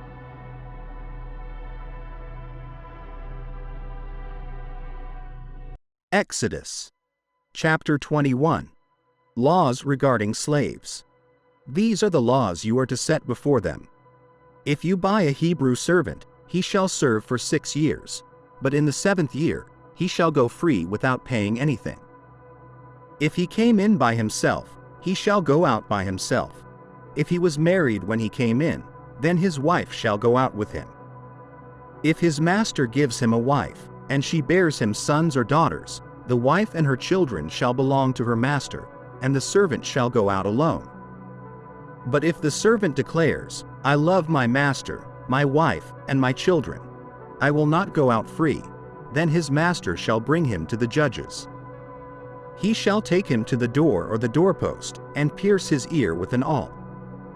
Then he will serve his master for life. If a man sells his daughter as a servant, she is not to go free as male servants do. If she does not please her master, who has selected her for himself, he must let her be redeemed. He has no right to sell her to foreigners, because he has broken faith with her. If he selects her for his son, he must grant her the rights of a daughter. If he marries another woman, he must not deprive the first one of her food, clothing, and marital rights. If he does not provide her with these 3 things, she is to go free, without any payment of money. Laws concerning acts of violence. Anyone who strikes a man and kills him shall surely be put to death. However, if he did not do it intentionally, but God allowed it to happen, I will appoint a place where he can flee. But if a man schemes and kills another man deliberately, take him away from my altar to be put to death. Anyone who strikes his father or mother shall surely be put to death. Anyone who kidnaps another and either sells him or still has him when he is caught shall surely be put to death. Anyone who curses his father or mother shall surely be put to death. If men quarrel and one hits the other with a stone or with his fist, and he does not die but is confined to bed, the one who struck him will not be held responsible if the other can get up and walk around outside with his staff. However, he must pay for the lost time and see that the injured person is completely healed. If a man beats his male or female servant with a rod and the servant dies as a result, he must be punished. But if the servant recovers after a day or two, the master is not to be punished, since the servant is his property. If men who are fighting hit a pregnant woman and she gives birth prematurely but there is no serious injury, the offender must be fined whatever the woman's husband demands and the court allows. But if there is serious injury, you are to take life for life, eye for eye, tooth for tooth, hand for hand, foot for foot, burn for burn, wound for wound, bruise for bruise. Laws concerning the responsibilities of masters and owners. If a man strikes the eye of his male or female servant and destroys it, he must let the servant go free to compensate for the eye. If he knocks out the tooth of a male or female servant, he must let the servant go free to compensate for the tooth. If a bull gores a man or woman to death, the bull must be stoned to death, and its meat must not be eaten, but the owner of the bull will not be held responsible. If, however, the bull has had the habit of goring and the owner has been warned but has not kept it penned up and it kills a man or woman, the bull must be stoned and the owner also must be put to death. However, if payment is demanded of him, he may redeem his life by paying whatever is demanded. This law also applies if the bull gores a son or daughter. If the bull gores a male or female servant, the owner must pay 30 shekels of silver to the master of the servant, and the bull must be stoned. If a man opens a pit or digs a pit and fails to cover it, and an ox or a donkey falls into it, the owner of the pit must pay for the loss. He must pay its owner, and the dead animal will be his. If a man's bull injures the bull of another and it dies, they are to sell the live one and divide both the money and the dead animal equally. However, if it was known that the bull had the habit of goring, yet the owner did not keep it penned up, the owner must pay animal for animal, and the dead animal will be his.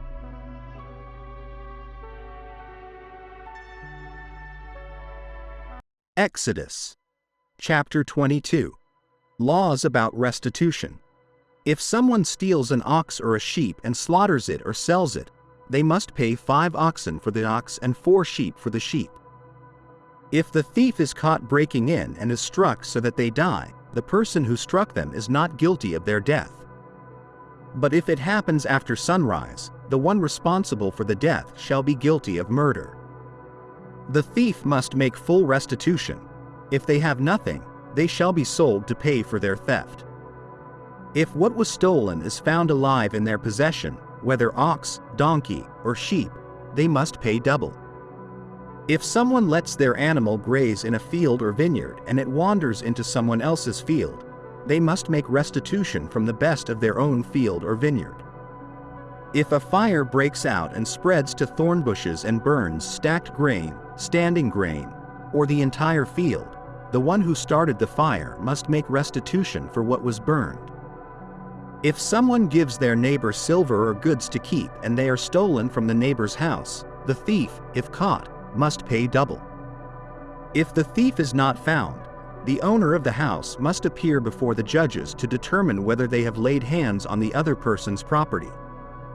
In all cases of illegal possession of an ox, a donkey, a sheep, a garment, or any lost property about which someone says, "This is mine," both parties are to bring their cases before the judges. The one whom the judges declare guilty must pay double to the other. If anyone gives a neighbor a donkey, an ox, a sheep, or any other animal to keep and it dies or is injured or is taken away while no one is looking, the matter is to be settled by the taking of an oath before the Lord that the neighbor did not lay hands on the other person's property. The owner is to accept this, and no restitution is required. But if the animal was stolen from the neighbor, restitution must be made to the owner. If it was torn to pieces by a wild animal, the neighbor shall bring in the remains as evidence and shall not be required to pay for the torn animal. If anyone borrows an animal from their neighbor and it is injured or dies while the owner is not present, they must make restitution. But if the owner is with the animal, the borrower will not have to pay. If the animal was hired, the money paid for the hire covers the loss. Humanitarian laws. If a man seduces a virgin who is not pledged to be married and sleeps with her, he must pay the bride price, and she shall be his wife. If her father absolutely refuses to give her to him, he must still pay the bride price for virgins. Do not allow a sorceress to live. Anyone who has sexual relations with an animal must be put to death. Whoever sacrifices to any god other than the Lord must be destroyed. Do not mistreat or oppress a foreigner, for you were foreigners in Egypt. Do not take advantage of a widow or an orphan. If you do, and they cry out to me, I will surely hear their cry. My anger will be aroused, and I will kill you with the sword. Your wives will become widows and your children fatherless. If you lend money to one of my people among you who is needy, do not treat it as a business deal. Charge no interest. If you take your neighbor's cloak as a pledge, return it by sunset, because that cloak is the only covering your neighbor has. What else can they sleep in? When they cry out to me, I will hear, for I am compassionate. Do not blaspheme God or curse the ruler of your people. Do not hold back offerings from your granaries or your vats. You must give me the firstborn of your sons. Do the same with your cattle and your sheep. Let them stay with their mothers for 7 days, but give them to me on the 8th day. You are to be my holy people. So do not eat the meat of an animal torn by wild beasts. Throw it to the dogs.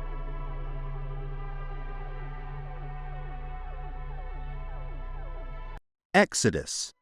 Chapter 23. You shall not circulate a false report. You shall not join hands with the wicked to be a false witness. You shall not follow a multitude to do evil, nor shall you answer in a dispute to side with the majority to pervert justice. Nor shall you show partiality to a poor man in his lawsuit. If you come across your enemy's ox or his donkey wandering away, you shall surely return it to him. If you see the donkey of one who hates you lying under its burden, would you refrain from helping him? You shall surely help him to lift it up. You shall not pervert the justice due to your poor in his lawsuit. Keep far from a false matter. Do not kill the innocent and righteous, for I will not justify the wicked. You shall take no bribe, for a bribe blinds the discerning and perverts the words of the righteous. You shall not oppress a stranger, for you know the heart of a stranger, since you were strangers in the land of Egypt. For 6 years you shall sow your land and gather in its produce, but the 7th year you shall let it rest and lie fallow, that the poor of your people may eat, and what they leave, the beasts of the field may eat. In like manner, you shall do with your vineyard and your olive grove. 6 days you shall work, and on the 7th day you shall rest, that your ox and your donkey may rest, and the son of your servant and the stranger may be refreshed. And in all that I have said to you, be circumspect and make no mention of the name of other gods, nor let it be heard from your mouth. The 3 annual feasts. 3 times in the year you shall keep a feast to me. You shall keep the feast of unleavened bread. 7 days you shall eat unleavened bread, as I commanded you, at the time appointed in the month of Abib, for in it you came out of Egypt, and none shall appear before me empty-handed. Also, the feast of harvest, the first fruits of your labors, which you have sown in the field, and the feast of ingathering at the end of the year, when you have gathered in the fruit of your labors from the field. 3 times in the year all your males shall appear before the Lord God. You shall not offer the blood of my sacrifice with leavened bread, nor shall the fat of my sacrifice remain until morning. The first of the first fruits of your land you shall bring into the house of the Lord your God. You shall not boil a young goat in its mother's milk. The angel of the Lord sent to guide Israel. Behold, I send an angel before you to keep you in the way and to bring you into the place which I have prepared. Beware of him and obey his voice. Do not provoke him, for he will not pardon your transgressions, for my name is in him. But if you indeed obey his voice and do all that I speak, then I will be an enemy to your enemies and an adversary to your adversaries. For my angel will go before you and bring you into the land of the Amorites, the Hittites, the Perizzites, the Canaanites, the Hivites, and the Jebusites, and I will cut them off. You shall not bow down to their gods, nor serve them, nor do according to their works, but you shall utterly overthrow them and completely break down their sacred pillars. So you shall serve the Lord your God, and he will bless your bread and your water. And I will take sickness away from the midst of you. No one shall suffer miscarriage or be barren in your land. I will fulfill the number of your days. I will send my fear before you. I will cause confusion among all the people to whom you come and will make all your enemies turn their backs to you. And I will send hornets before you, which shall drive out the Hivite, the Canaanite, and the Hittite from before you. I will not drive them out from before you in 1 year, lest the land become desolate and the beasts of the field become too numerous for you. Little by little I will drive them out from before you, until you have increased and inherit the land. And I will set your bounds from the Red Sea to the Sea of the Philistines, and from the desert to the river, for I will deliver the inhabitants of the land into your hand, and you shall drive them out before you.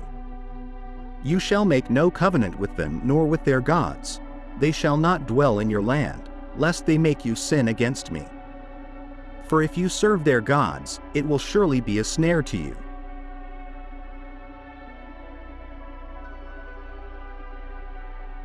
Exodus chapter 24.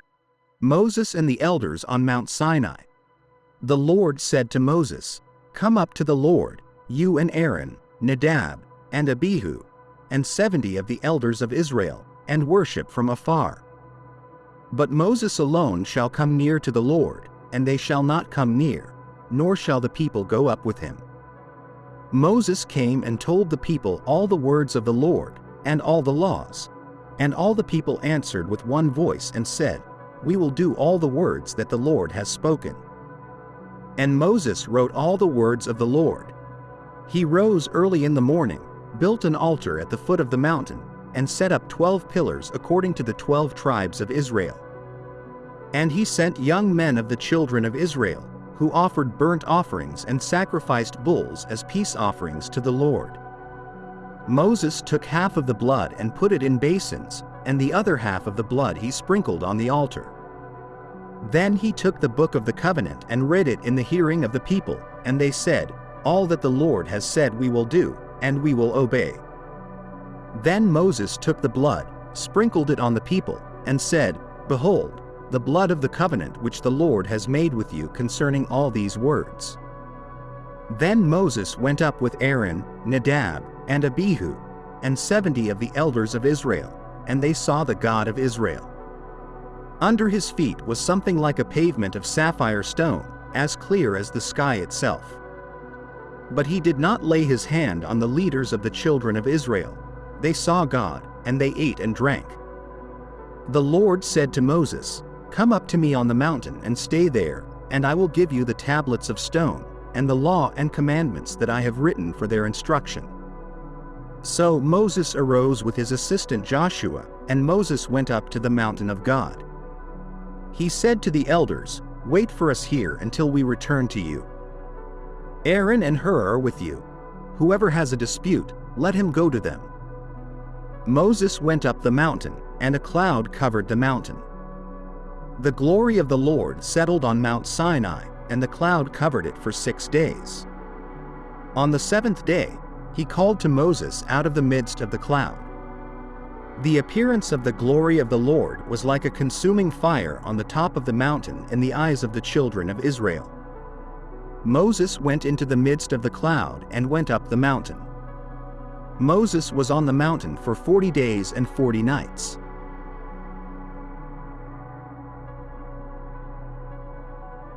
Exodus chapter 25. The offering for the tabernacle. The Lord spoke to Moses, saying, "Tell the children of Israel to bring me an offering. From everyone who gives it willingly, with their heart, you shall take my offering.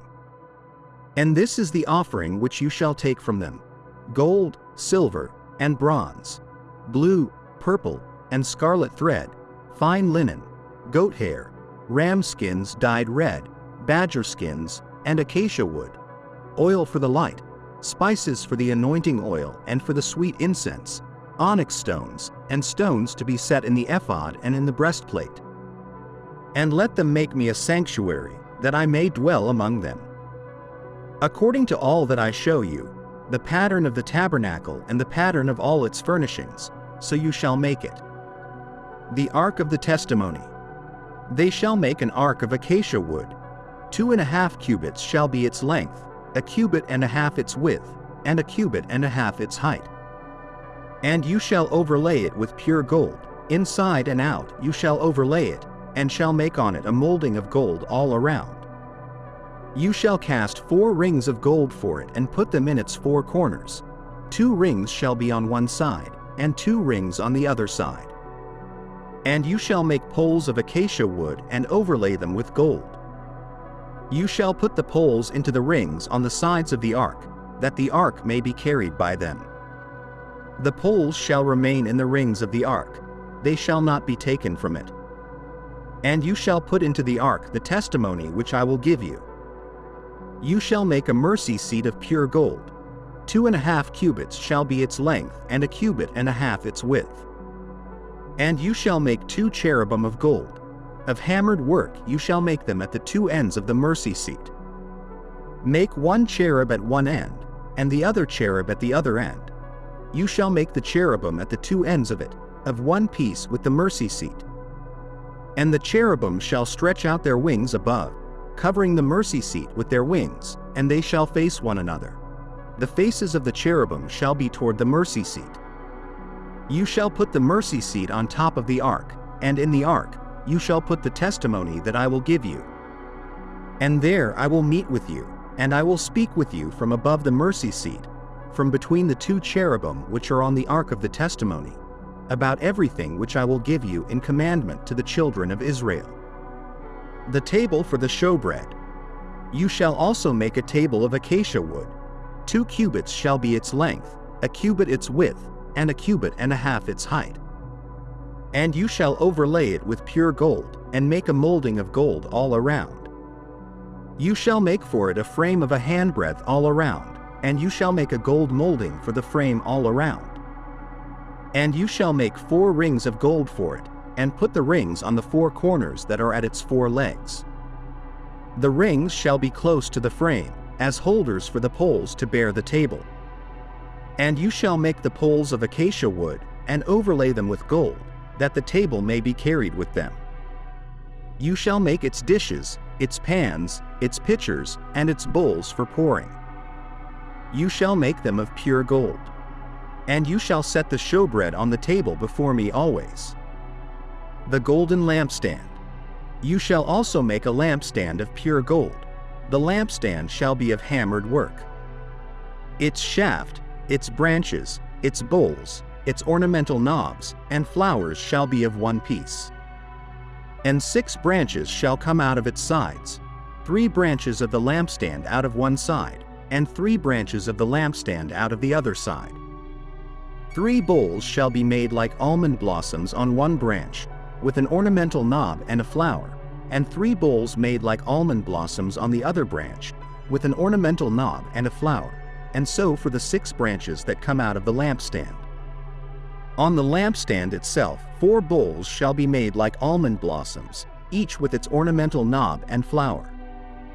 And there shall be a knob under the first 2 branches of the same, a knob under the second 2 branches of the same, and a knob under the third 2 branches of the same, according to the 6 branches that extend from the lampstand. Their knobs and their branches shall be of one piece. All of it shall be one hammered piece of pure gold. You shall make 7 lamps for it, and they shall arrange its lamps so that they give light in front of it. And its wick trimmers and their trays shall be of pure gold. It shall be made of a talent of pure gold, with all these utensils. And see to it that you make them according to the pattern which was shown you on the mountain.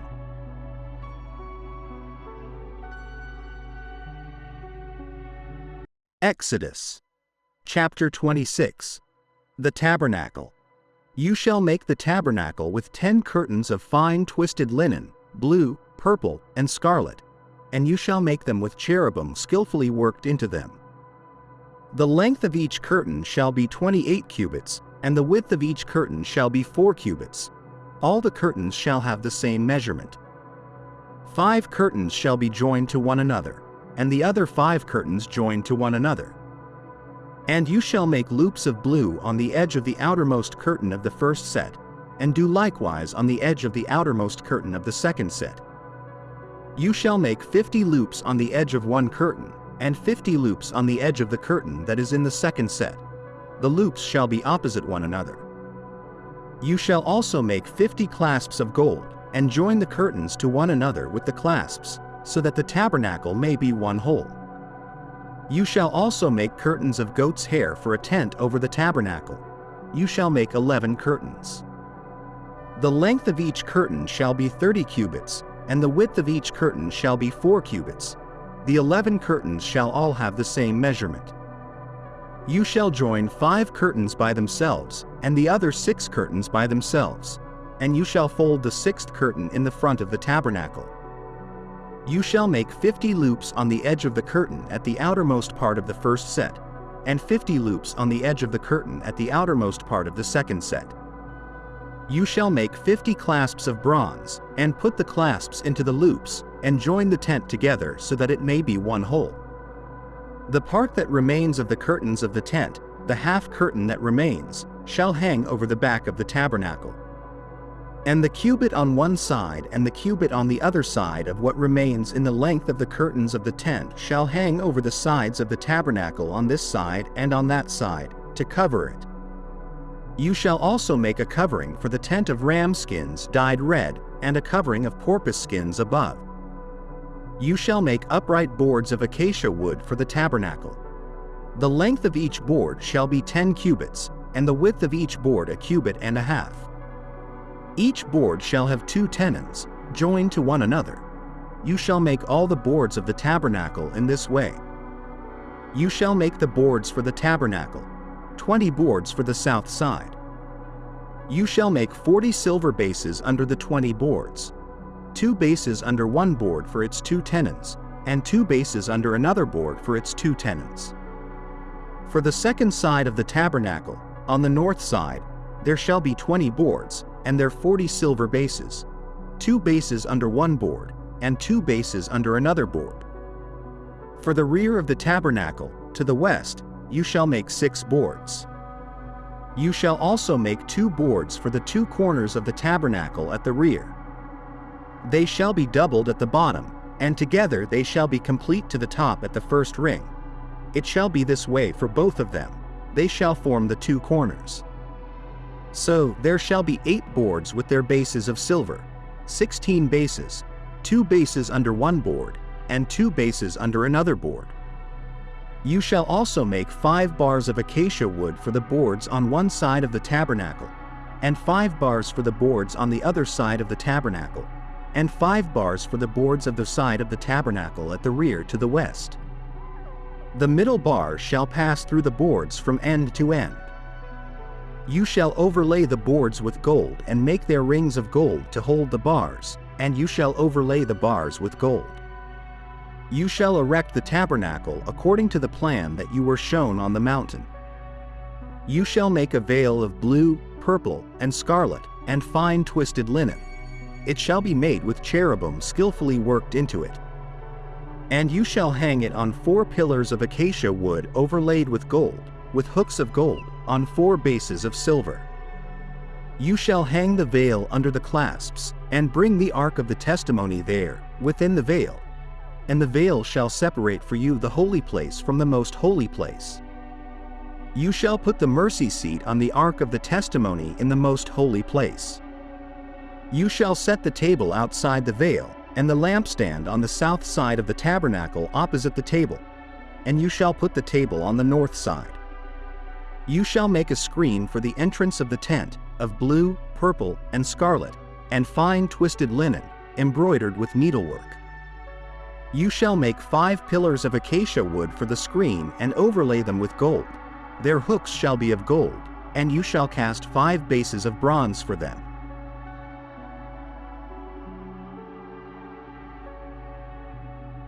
Exodus chapter 27. The bronze altar. You shall also make an altar of acacia wood, 5 cubits long and 5 cubits wide.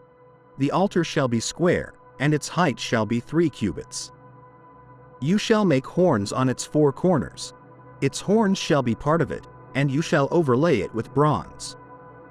You shall also make its pans to receive its ashes, and its shovels, its basins, its forks, and its firepans. You shall make all its utensils of bronze.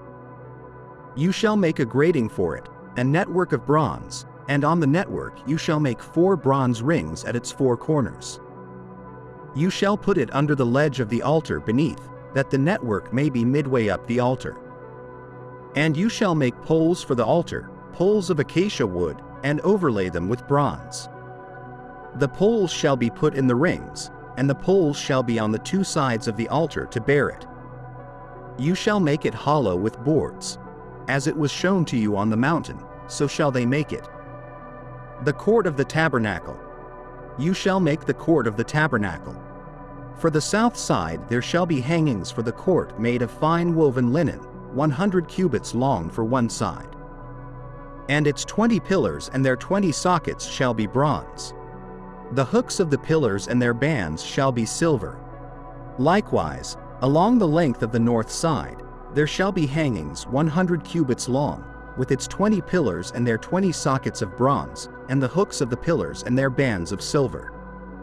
And along the width of the court on the west side shall be curtains of 50 cubits, with their 10 pillars and their 10 sockets. The width of the court on the east side shall be 50 cubits. The hangings on one side of the gate shall be 15 cubits, with their 3 pillars and their 3 sockets. And on the other side shall be hangings of 15 cubits, with their 3 pillars and their 3 sockets. For the gate of the court there shall be a screen 20 cubits long, woven of blue, purple, and scarlet thread, and fine woven linen, made by a weaver. It shall have 4 pillars and 4 sockets. All the pillars around the court shall have bands of silver. Their hooks shall be of silver, and their sockets of bronze. The length of the court shall be 100 cubits, the width 50 throughout, and the height 5 cubits, made of fine woven linen, and its sockets of bronze. All the utensils of the tabernacle for all its service, all its pegs, and all the pegs of the court, shall be of bronze. Oil for the lamps. And you shall command the children of Israel that they bring you pure oil of pressed olives for the light, to cause the lamp to burn continually. In the tabernacle of meeting, outside the veil which is before the testimony, Aaron and his sons shall tend it from evening until morning before the Lord. It shall be a statute forever to their generations on behalf of the children of Israel.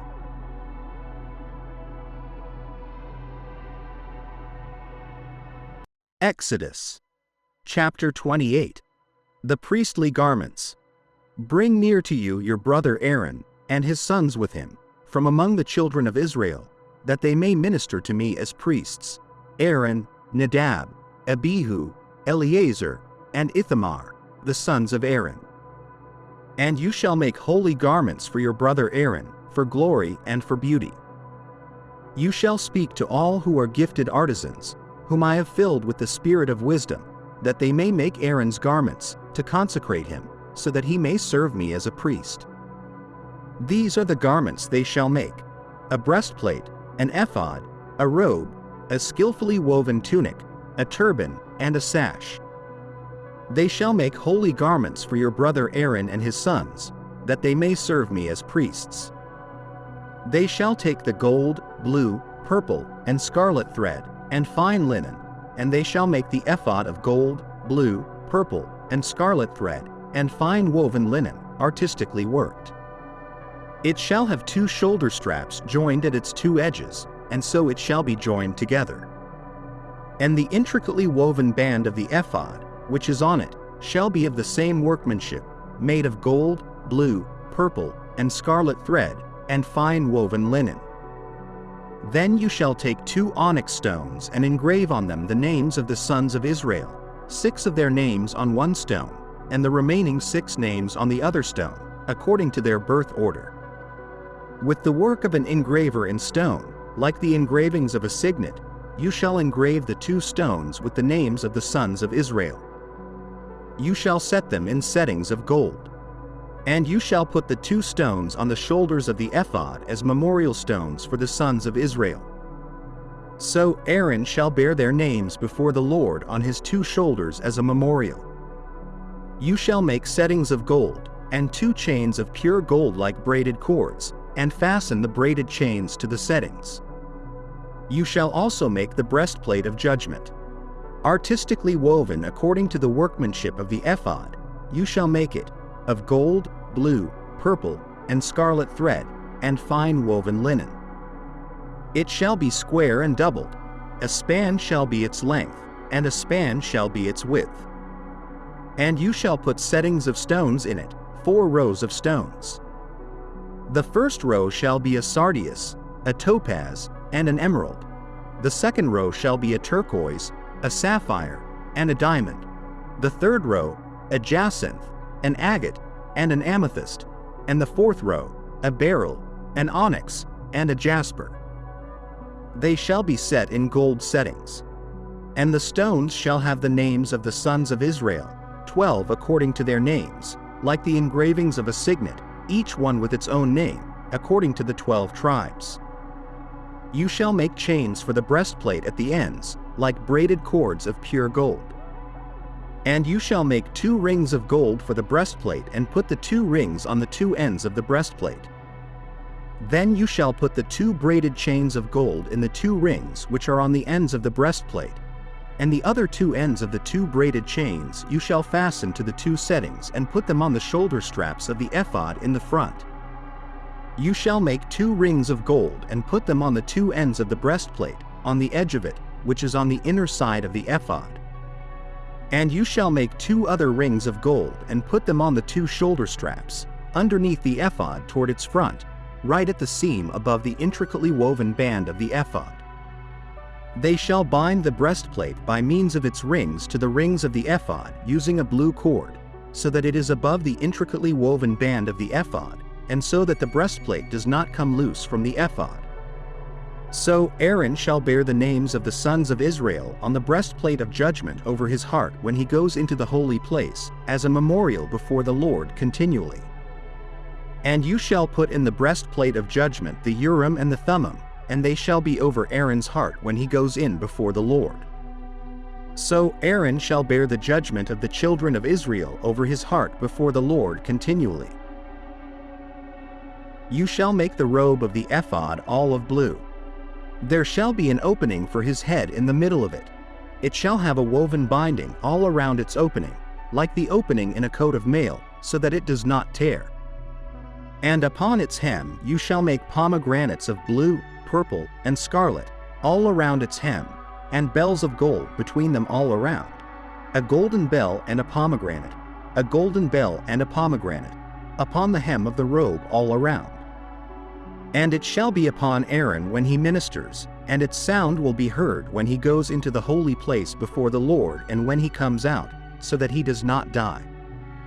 You shall also make a plate of pure gold and engrave on it, like the engraving of a signet, holiness to the Lord. And you shall put it on a blue cord, that it may be on the turban. It shall be on the front of the turban. So it shall be on Aaron's forehead, that Aaron may bear the iniquity of the holy things which the children of Israel hallow in all their holy gifts.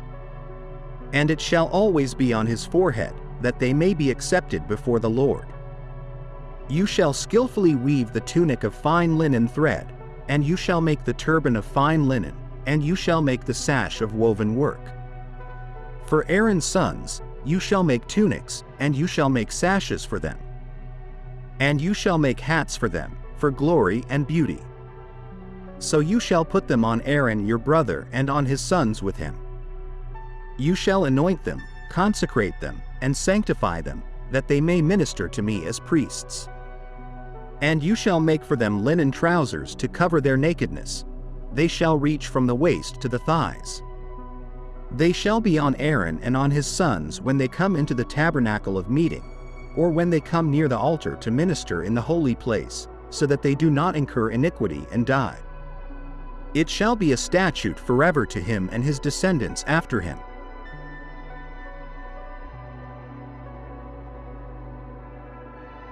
Exodus chapter 29. Consecration of Aaron and his sons. This is what you shall do to them to consecrate them to serve me as priests. Take 1 young bull and 2 rams without blemish, and unleavened bread, unleavened cakes mixed with oil, and unleavened wafers anointed with oil. You shall make them of fine wheat flour. You shall put them in 1 basket, and bring them in the basket along with the bull and the 2 rams. Then you shall bring Aaron and his sons to the entrance of the tent of meeting and wash them with water. You shall take the garments and clothe Aaron with the tunic, the robe of the ephod, and the breastplate, and gird him with the skillfully woven band of the ephod. And you shall set the turban on his head and put the holy crown on the turban. Then you shall take the anointing oil and pour it on his head and anoint him. You shall bring his sons and put tunics on them. And you shall gird Aaron and his sons with sashes and bind caps on them, and the priesthood shall be theirs by a perpetual statute. Thus you shall ordain Aaron and his sons. Then you shall bring the bull before the tent of meeting. Aaron and his sons shall lay their hands on the head of the bull. You shall kill the bull before the Lord at the entrance of the tent of meeting. And you shall take some of the blood of the bull and put it on the horns of the altar with your finger, and pour out all the remaining blood at the base of the altar. You shall take all the fat that covers the entrails, the lobe of the liver, and the 2 kidneys with the fat that is on them, and burn them on the altar. But the flesh of the bull and its skin and its dung you shall burn with fire outside the camp. It is a sin offering. Then you shall take 1 of the rams, and Aaron and his sons shall lay their hands on the head of the ram. You shall kill the ram and take its blood and throw it against the sides of the altar. Then you shall cut the ram into pieces, and wash its entrails and its legs, and put them with its pieces and its head, and burn the whole ram on the altar. It is a burnt offering to the Lord. It is a pleasing aroma, a food offering to the Lord. You shall take the other ram, and Aaron and his sons shall lay their hands on the head of the ram, and you shall kill the ram and take part of its blood and put it on the tip of the right ear of Aaron, on the tips of the right ears of his sons, on the thumbs of their right hands, and on the big toes of their right feet, and throw the rest of the blood against the sides of the altar. Then you shall take some of the blood that is on the altar and some of the anointing oil and sprinkle it on Aaron and his garments, and on his sons and their garments. So he and his garments shall be holy, and his sons and their garments with him. You shall also take the fat from the ram, the fat tail, the fat that covers the entrails, the lobe of the liver, the 2 kidneys with the fat that is on them, and the right thigh, for it is a ram of ordination. And 1 loaf of bread, 1 cake of bread made with oil, and 1 wafer out of the basket of unleavened bread that is before the Lord. You shall put all these on the palms of Aaron and his sons, and wave them for a wave offering before the Lord. Then you shall take them from their hands and burn them on the altar on top of the burnt offering, as a pleasing aroma before the Lord. It is a food offering to the Lord. You shall take the breast of the ram of Aaron's ordination and wave it for a wave offering before the Lord, and it shall be your portion. You shall consecrate the breast of the wave offering that is waved and the thigh of the priest's portion that is contributed from the ram of ordination, from what was for Aaron and his sons. It shall be for Aaron and his sons as a perpetual due from the people of Israel, for it is a contribution. It shall be a contribution from the people of Israel from their peace offerings, their contribution to the Lord. The holy garments of Aaron shall be for his sons after him. They shall be anointed in them and ordained in them. The son who succeeds him as priest, who comes into the tent of meeting to minister in the holy place, shall wear them for 7 days. You shall take the ram of ordination and boil its flesh in a holy place. Aaron and his sons shall eat the flesh of the ram and the bread that is in the basket at the entrance of the tent of meeting. They shall eat those things with which atonement was made at their ordination and consecration, but an outsider shall not eat of them because they are holy. And if any of the flesh for the ordination or of the bread remains until the morning, then you shall burn the remainder with fire. It shall not be eaten, because it is holy. Thus you shall do to Aaron and to his sons according to all that I have commanded you. Through 7 days shall you ordain them, and every day you shall offer a bull as a sin offering for atonement. Also, you shall purify the altar when you make atonement for it and shall anoint it to consecrate it. 7 days you shall make atonement for the altar and consecrate it, and the altar shall be most holy. Whatever touches the altar shall become holy. Daily offerings. Now this is what you shall offer on the altar: 2 lambs a year old, day by day, regularly. 1 lamb you shall offer in the morning, and the other lamb you shall offer at twilight. And with the first lamb, 1/10 measure of fine flour mixed with 1/4 of a hin of beaten oil, and 1/4 of a hin of wine for a drink offering. The other lamb you shall offer at twilight, and shall offer with it a grain offering and its drink offering, as in the morning, for a pleasing aroma, a food offering to the Lord. It shall be a regular burnt offering throughout your generations at the entrance of the tent of meeting before the Lord, where I will meet with you, to speak to you there. There I will meet with the people of Israel, and it shall be sanctified by my glory. I will consecrate the tent of meeting and the altar. Aaron also and his sons, I will consecrate to serve me as priests.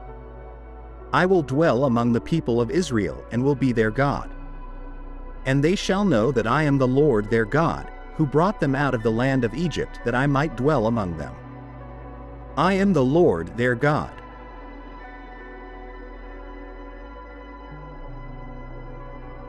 Exodus chapter 30.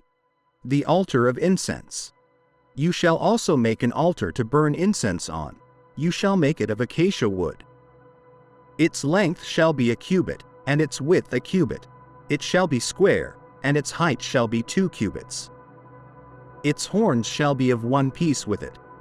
You shall overlay it with pure gold, its top, its sides all around, and its horns, and you shall make a gold molding around it.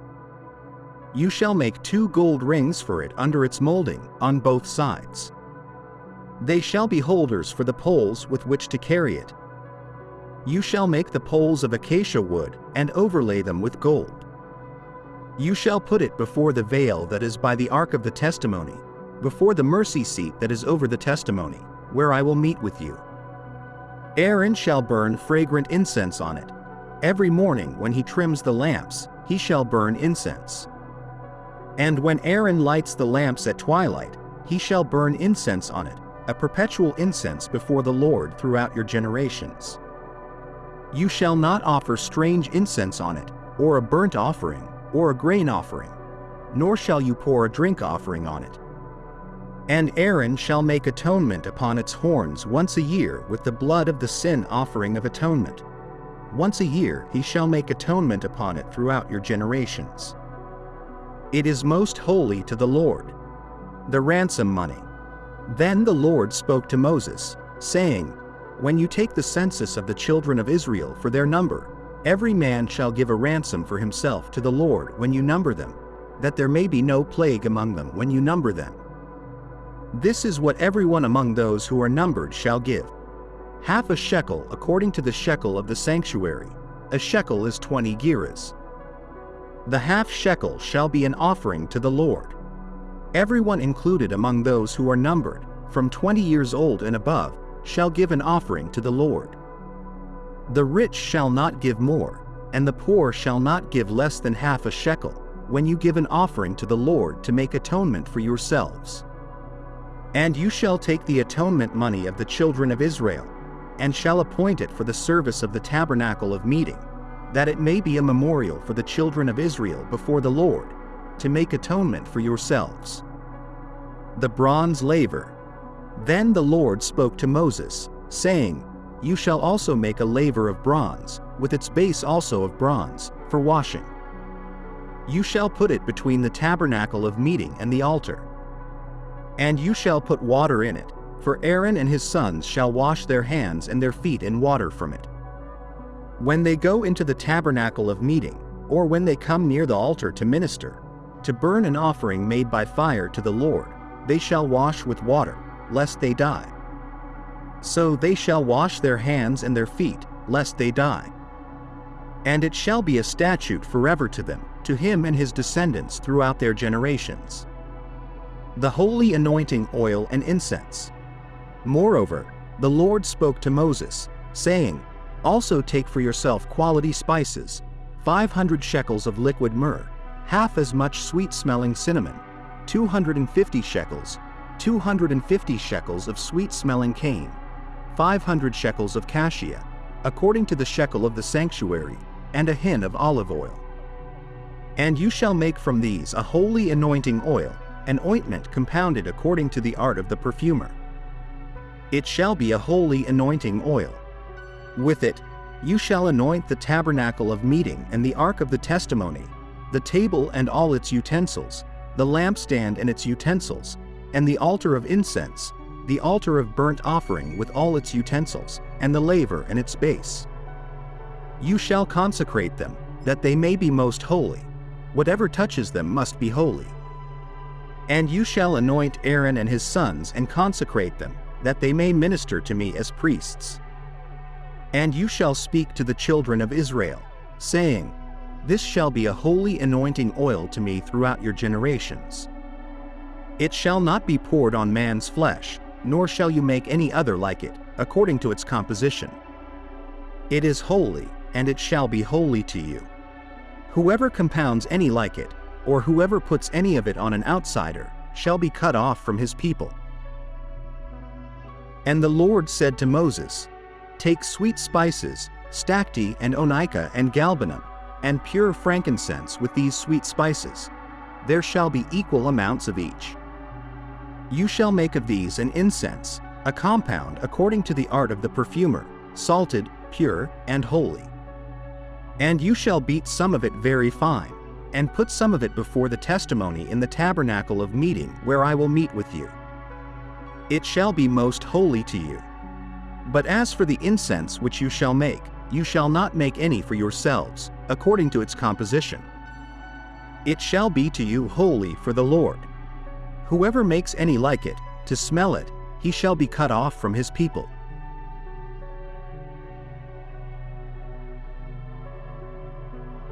Exodus chapter 31. The calling of Bezalel and Oholiab.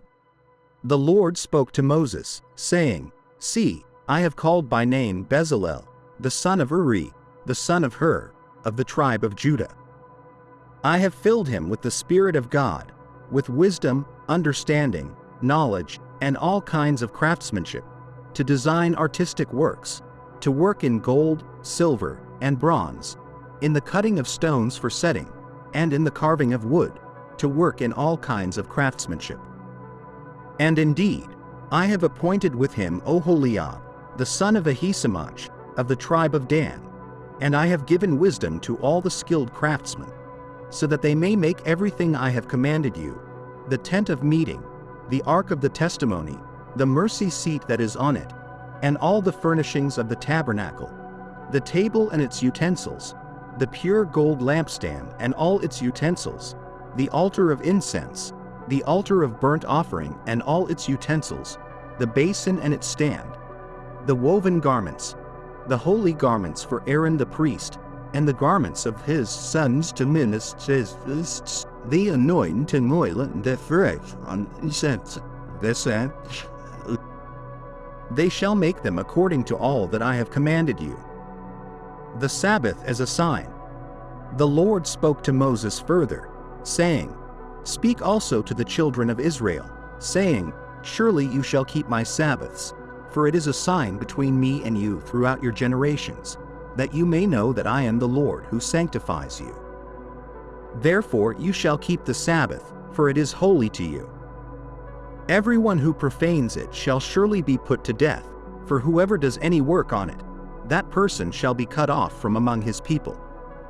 6 days shall work be done, but the 7th day is a Sabbath of rest, holy to the Lord. Whoever does any work on the Sabbath day shall surely be put to death. Therefore the children of Israel shall keep the Sabbath, observing it throughout their generations as a perpetual covenant. It is a sign between me and the children of Israel forever. For in 6 days the Lord made the heavens and the earth, and on the 7th day he rested and was refreshed. The golden calf. And when the Lord finished speaking with Moses on Mount Sinai, he gave him the 2 tablets of the testimony, tablets of stone, written with the finger of God.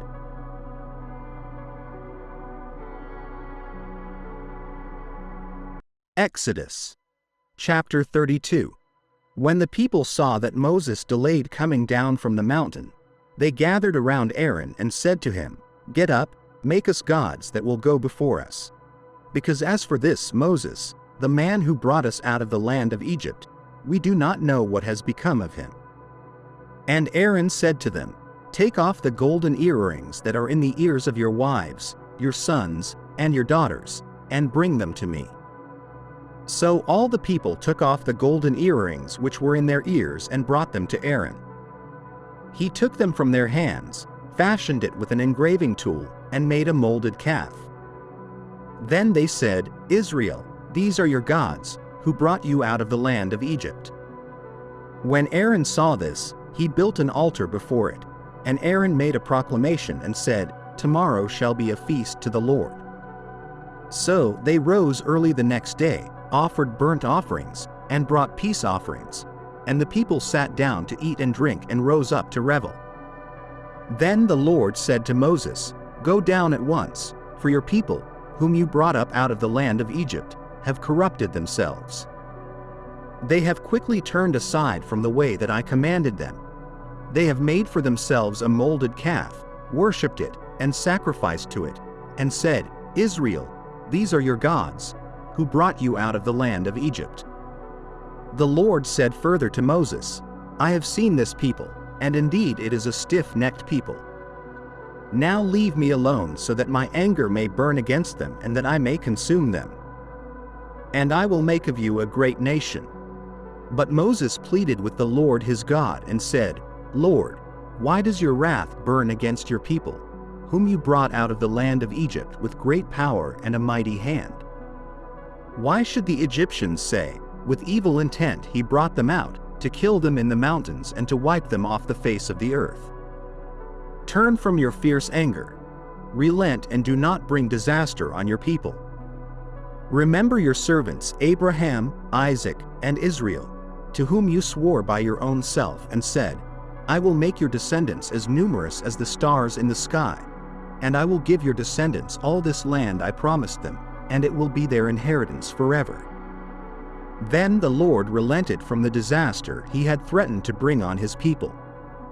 Moses turned and went down from the mountain with the 2 tablets of the testimony in his hands, tablets that were inscribed on both sides, on the front and the back. The tablets were the work of God.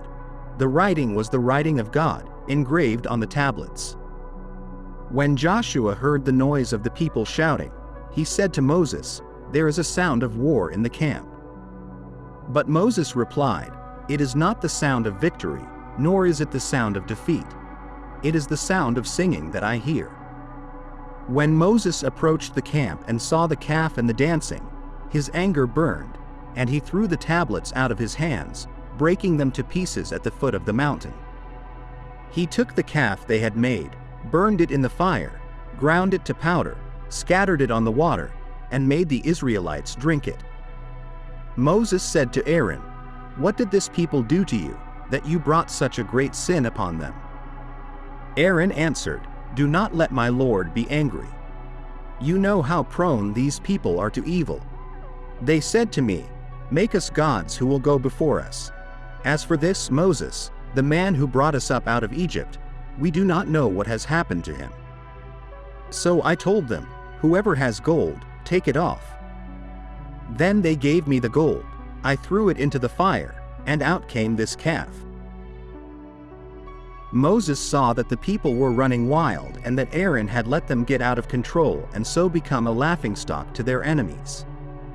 So he stood at the entrance to the camp and said, "Whoever is for the Lord, come to me."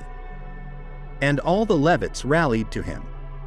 Then he said to them, "This is what the Lord, the God of Israel, says. Each man strap a sword to his side. Go back and forth through the camp from one end to the other, each killing his brother and friend and neighbor."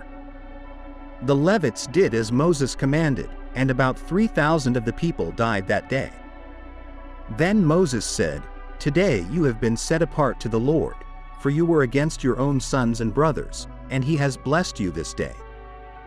The next day Moses said to the people, "You have committed a great sin. But now I will go up to the Lord. Perhaps I can make atonement for your sin." So Moses went back to the Lord and said, "Oh, what a great sin these people have committed. They have made themselves gods of gold. But now, please forgive their sin, but if not, then blot me out of the book you have written." The Lord replied to Moses, "Whoever has sinned against me, I will blot out of my book. Now go, lead the people to the place I spoke of, and my angel will go before you. However, when the time comes for me to punish, I will punish them for their sin." And the Lord struck the people with a plague because of what they did with the calf Aaron had made.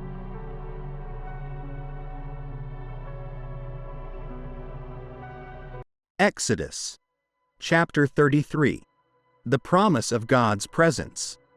The Lord said to Moses, "Go, leave this place, you and the people you brought up out of the land of Egypt, and go to the land I promised on oath to Abraham, Isaac, and Jacob, saying, I will give it to your descendants.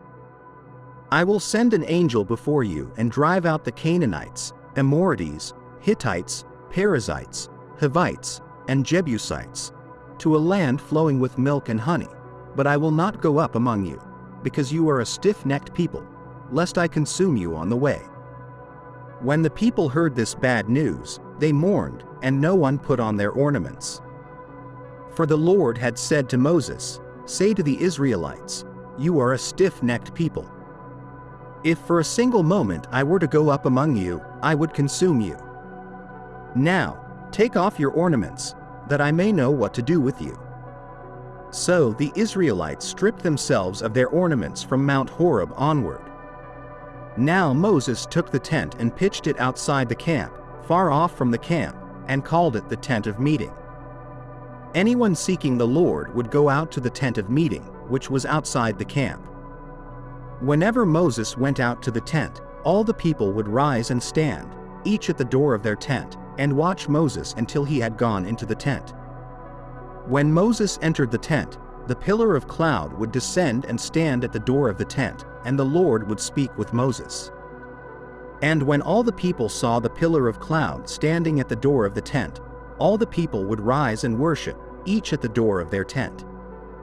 Thus the Lord used to speak to Moses face to face, as one speaks to a friend.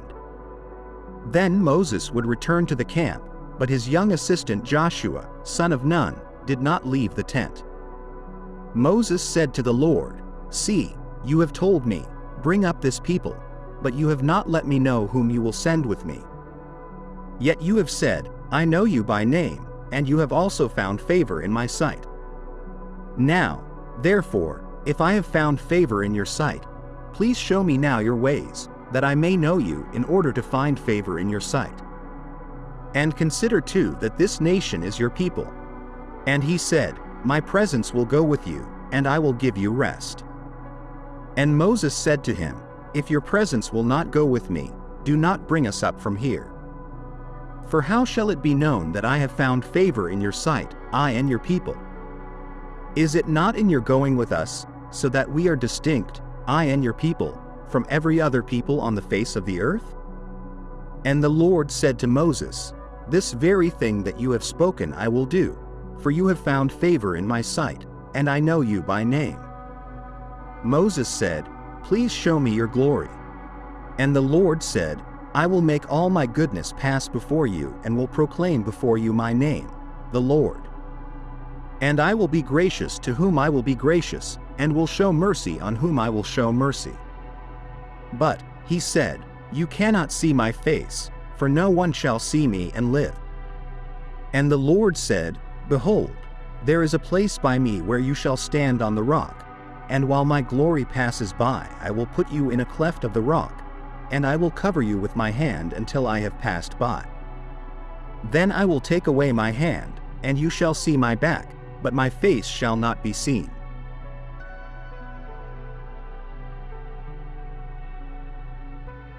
Exodus chapter 34. The covenant renewed. And the Lord said to Moses, cut for yourself 2 tablets of stone like the first ones, and I will write on those tablets the words that were on the first tablets which you broke. Be ready in the morning, and come up in the morning to Mount Sinai, and present yourself to me there on the top of the mountain. No man shall come up with you, and let no man be seen throughout the mountain. Let neither flocks nor herds feed before that mountain. So Moses cut 2 tablets of stone like the first ones, and he rose early in the morning and went up Mount Sinai, as the Lord had commanded him, and he took in his hand the 2 tablets of stone. Now the Lord descended in the cloud and stood with him there, and proclaimed the name of the Lord.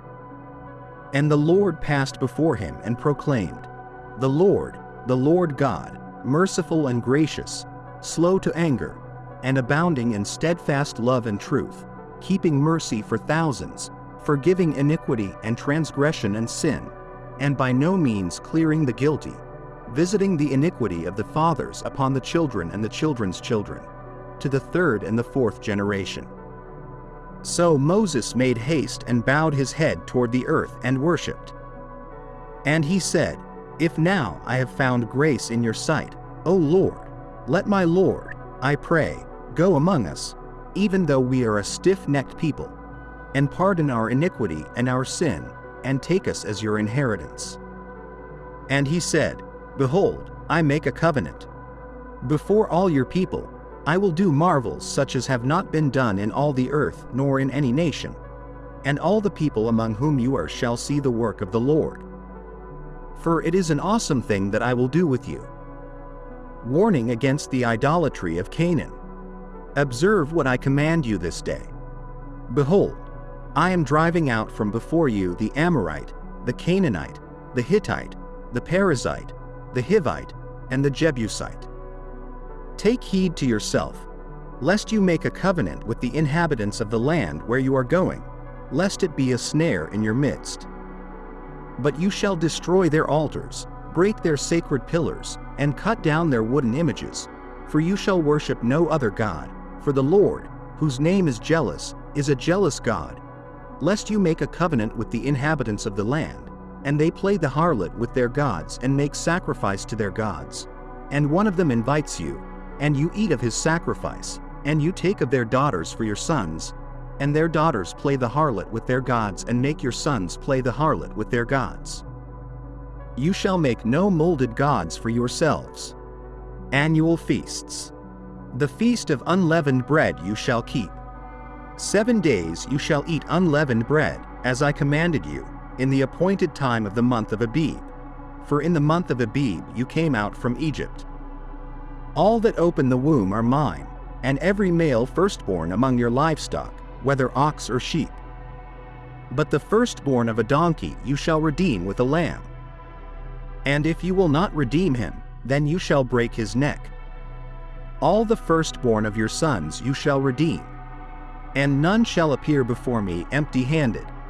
6 days you shall work, but on the 7th day you shall rest. In plowing time and in harvest you shall rest. And you shall observe the Feast of Weeks, of the first fruits of wheat harvest, and the Feast of Ingathering at the year's end. 3 times in the year all your men shall appear before the Lord God of Israel. For I will cast out the nations before you and enlarge your borders. Neither will any man covet your land when you go up to appear before the Lord your God 3 times in the year. You shall not offer the blood of my sacrifice with leaven, nor shall the sacrifice of the feast of Passover be left until morning. The first of the first fruits of your land you shall bring to the house of the Lord your God. You shall not boil a young goat in its mother's milk. Moses and the tablets of the law. Then the Lord said to Moses, "Write these words, for according to the tenor of these words I have made a covenant with you and with Israel." So he was there with the Lord 40 days and 40 nights. He neither ate bread nor drank water. And he wrote on the tablets the words of the covenant, the 10 Commandments. Now it was so, when Moses came down from Mount Sinai, and the 2 tablets of the testimony were in Moses' hand when he came down from the mountain, that Moses did not know that the skin of his face shone while he talked with him. So when Aaron and all the children of Israel saw Moses, behold, the skin of his face shone, and they were afraid to come near him. Then Moses called to them, and Aaron and all the rulers of the congregation returned to him, and Moses talked with them. Afterward all the children of Israel came near, and he gave them as commandments all that the Lord had spoken with him on Mount Sinai. And when Moses had finished speaking with them, he put a veil on his face. But whenever Moses went in before the Lord to speak with him, he would take the veil off until he came out, and he would come out and speak to the children of Israel whatever he had been commanded. And whenever the children of Israel saw the face of Moses, that the skin of Moses' face shone, then Moses would put the veil on his face again, until he went in to speak with him.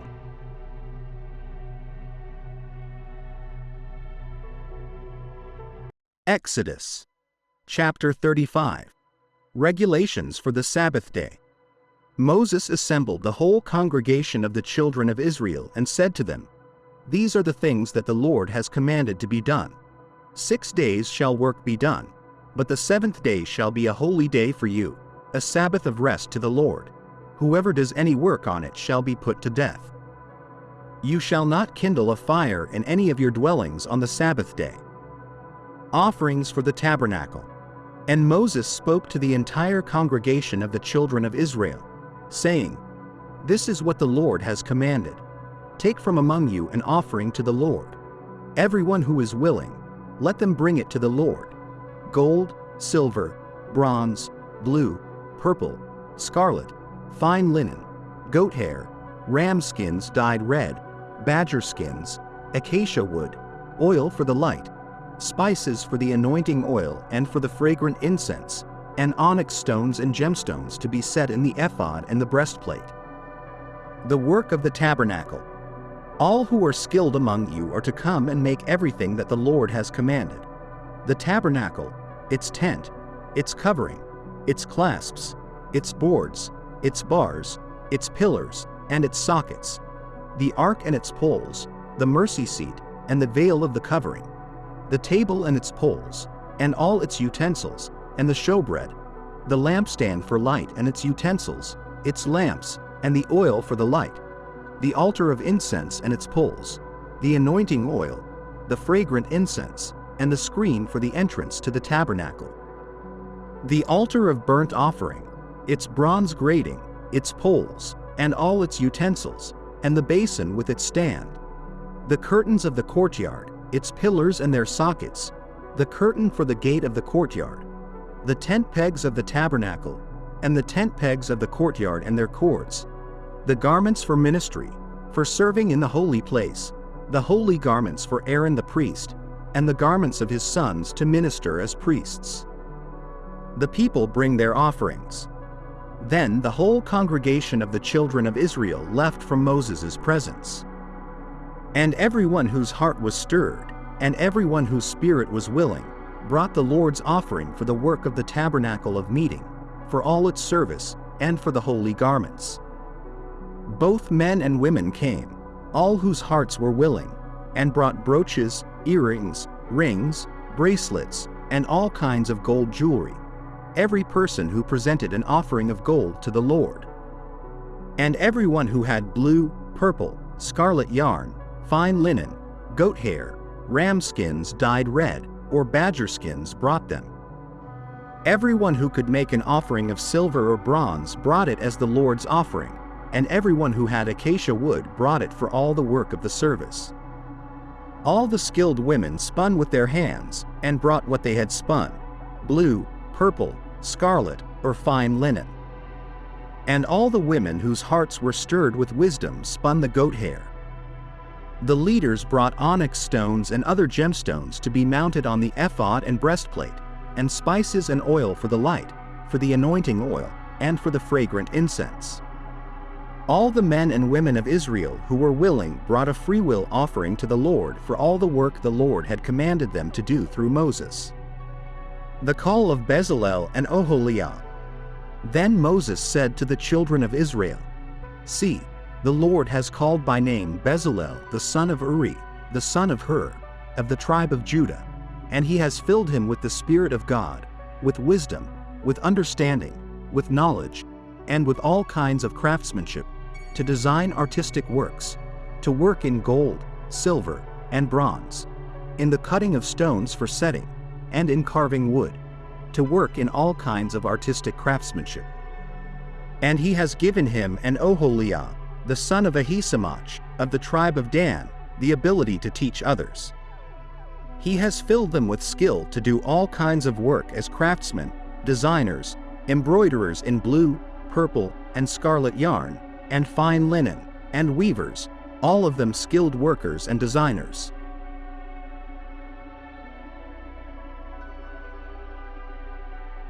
Exodus chapter 36.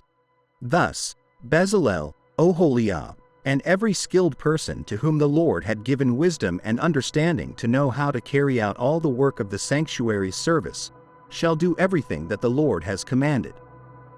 Moses halts the people's offering. And Moses called Bezalel, Oholiab, and every wise-hearted man in whose heart the Lord had placed wisdom, everyone whose heart was moved to come to work and engage in the task. They received from Moses all the offerings that the Israelites had brought for the work of the sanctuary, so that it could be made. And they continued to bring him freewill offerings every morning. So much so that all the craftsmen who were doing the work of the sanctuary came from their work and said to Moses, "The people are bringing much more than is needed for the work the Lord commanded to be done." Then Moses issued an order, and they sent this proclamation throughout the camp: "No man or woman is to make anything else as an offering for the sanctuary." And so the people were restrained from bringing more, for what they had was already more than enough to do all the work. Construction of the tabernacle. All the skilled craftsmen among those doing the work made the tabernacle with 10 curtains of finely twisted linen and blue, purple, and scarlet yarn, with cherubim woven into them by skilled hands. The length of each curtain was 28 cubits, and the width of each curtain was 4 cubits. All the curtains were the same size. 5 of the curtains were joined together, and the other 5 were also joined together. He made loops of blue material along the edge of the end curtain of the first set, and did the same along the edge of the end curtain of the second set. He made 50 loops on one curtain and 50 loops on the edge of the curtain of the second set, so that the loops were opposite each other. Then he made 50 gold clasps and used them to fasten the 2 sets of curtains together so that the tabernacle was a unit. He also made curtains of goat hair for a tent over the tabernacle. He made 11 of these curtains. The length of each curtain was 30 cubits, and the width of each curtain was 4 cubits. The 11 curtains were all the same size. He joined 5 of the curtains together, and the other 6 curtains together. He made 50 loops on the edge of the end curtain of the first set and 50 loops on the edge of the corresponding curtain of the second set. He made 50 bronze clasps to fasten the tent together as a unit. Then he made a covering for the tent of ram skins dyed red, and over that, a covering of hides of sea cows. He made upright frames of acacia wood for the tabernacle. Each frame was 10 cubits long and a cubit and a half wide. Each frame had 2 projections, parallel to each other. He made all the frames of the tabernacle in this way. He made 20 frames for the south side of the tabernacle, and he made 40 silver bases to go under them, 2 bases for each frame, 1 under each projection. For the other side, the north side of the tabernacle, he made 20 frames and 40 silver bases, 2 bases under each frame. He made 6 frames for the far end, that is, the west end of the tabernacle, and 2 frames were made for the corners of the tabernacle at the far end. At these 2 corners, the frames were doubled from the bottom all the way to the top and fitted into a single ring. Both were made alike. So there were 8 frames and 16 silver bases, 2 under each frame. He also made crossbars of acacia wood, 5 for the frames on one side of the tabernacle, 5 for those on the other side, and 5 for the frames on the west, at the far end of the tabernacle. He made the center crossbar so that it extended from end to end at the middle of the frames. He overlaid the frames with gold and made gold rings to hold the crossbars. He also overlaid the crossbars with gold. He made the curtain of blue, purple, and scarlet yarn and finely twisted linen, with cherubim woven into it by a skilled worker. He made 4 posts of acacia wood for it and overlaid them with gold. Their hooks were gold, and he cast 4 silver bases for them. For the entrance to the tent, he made a curtain of blue, purple, and scarlet yarn and finely twisted linen, the work of an embroiderer. He made 5 posts with hooks for them. He overlaid the tops of the posts and their bands with gold and made their 5 bases of bronze.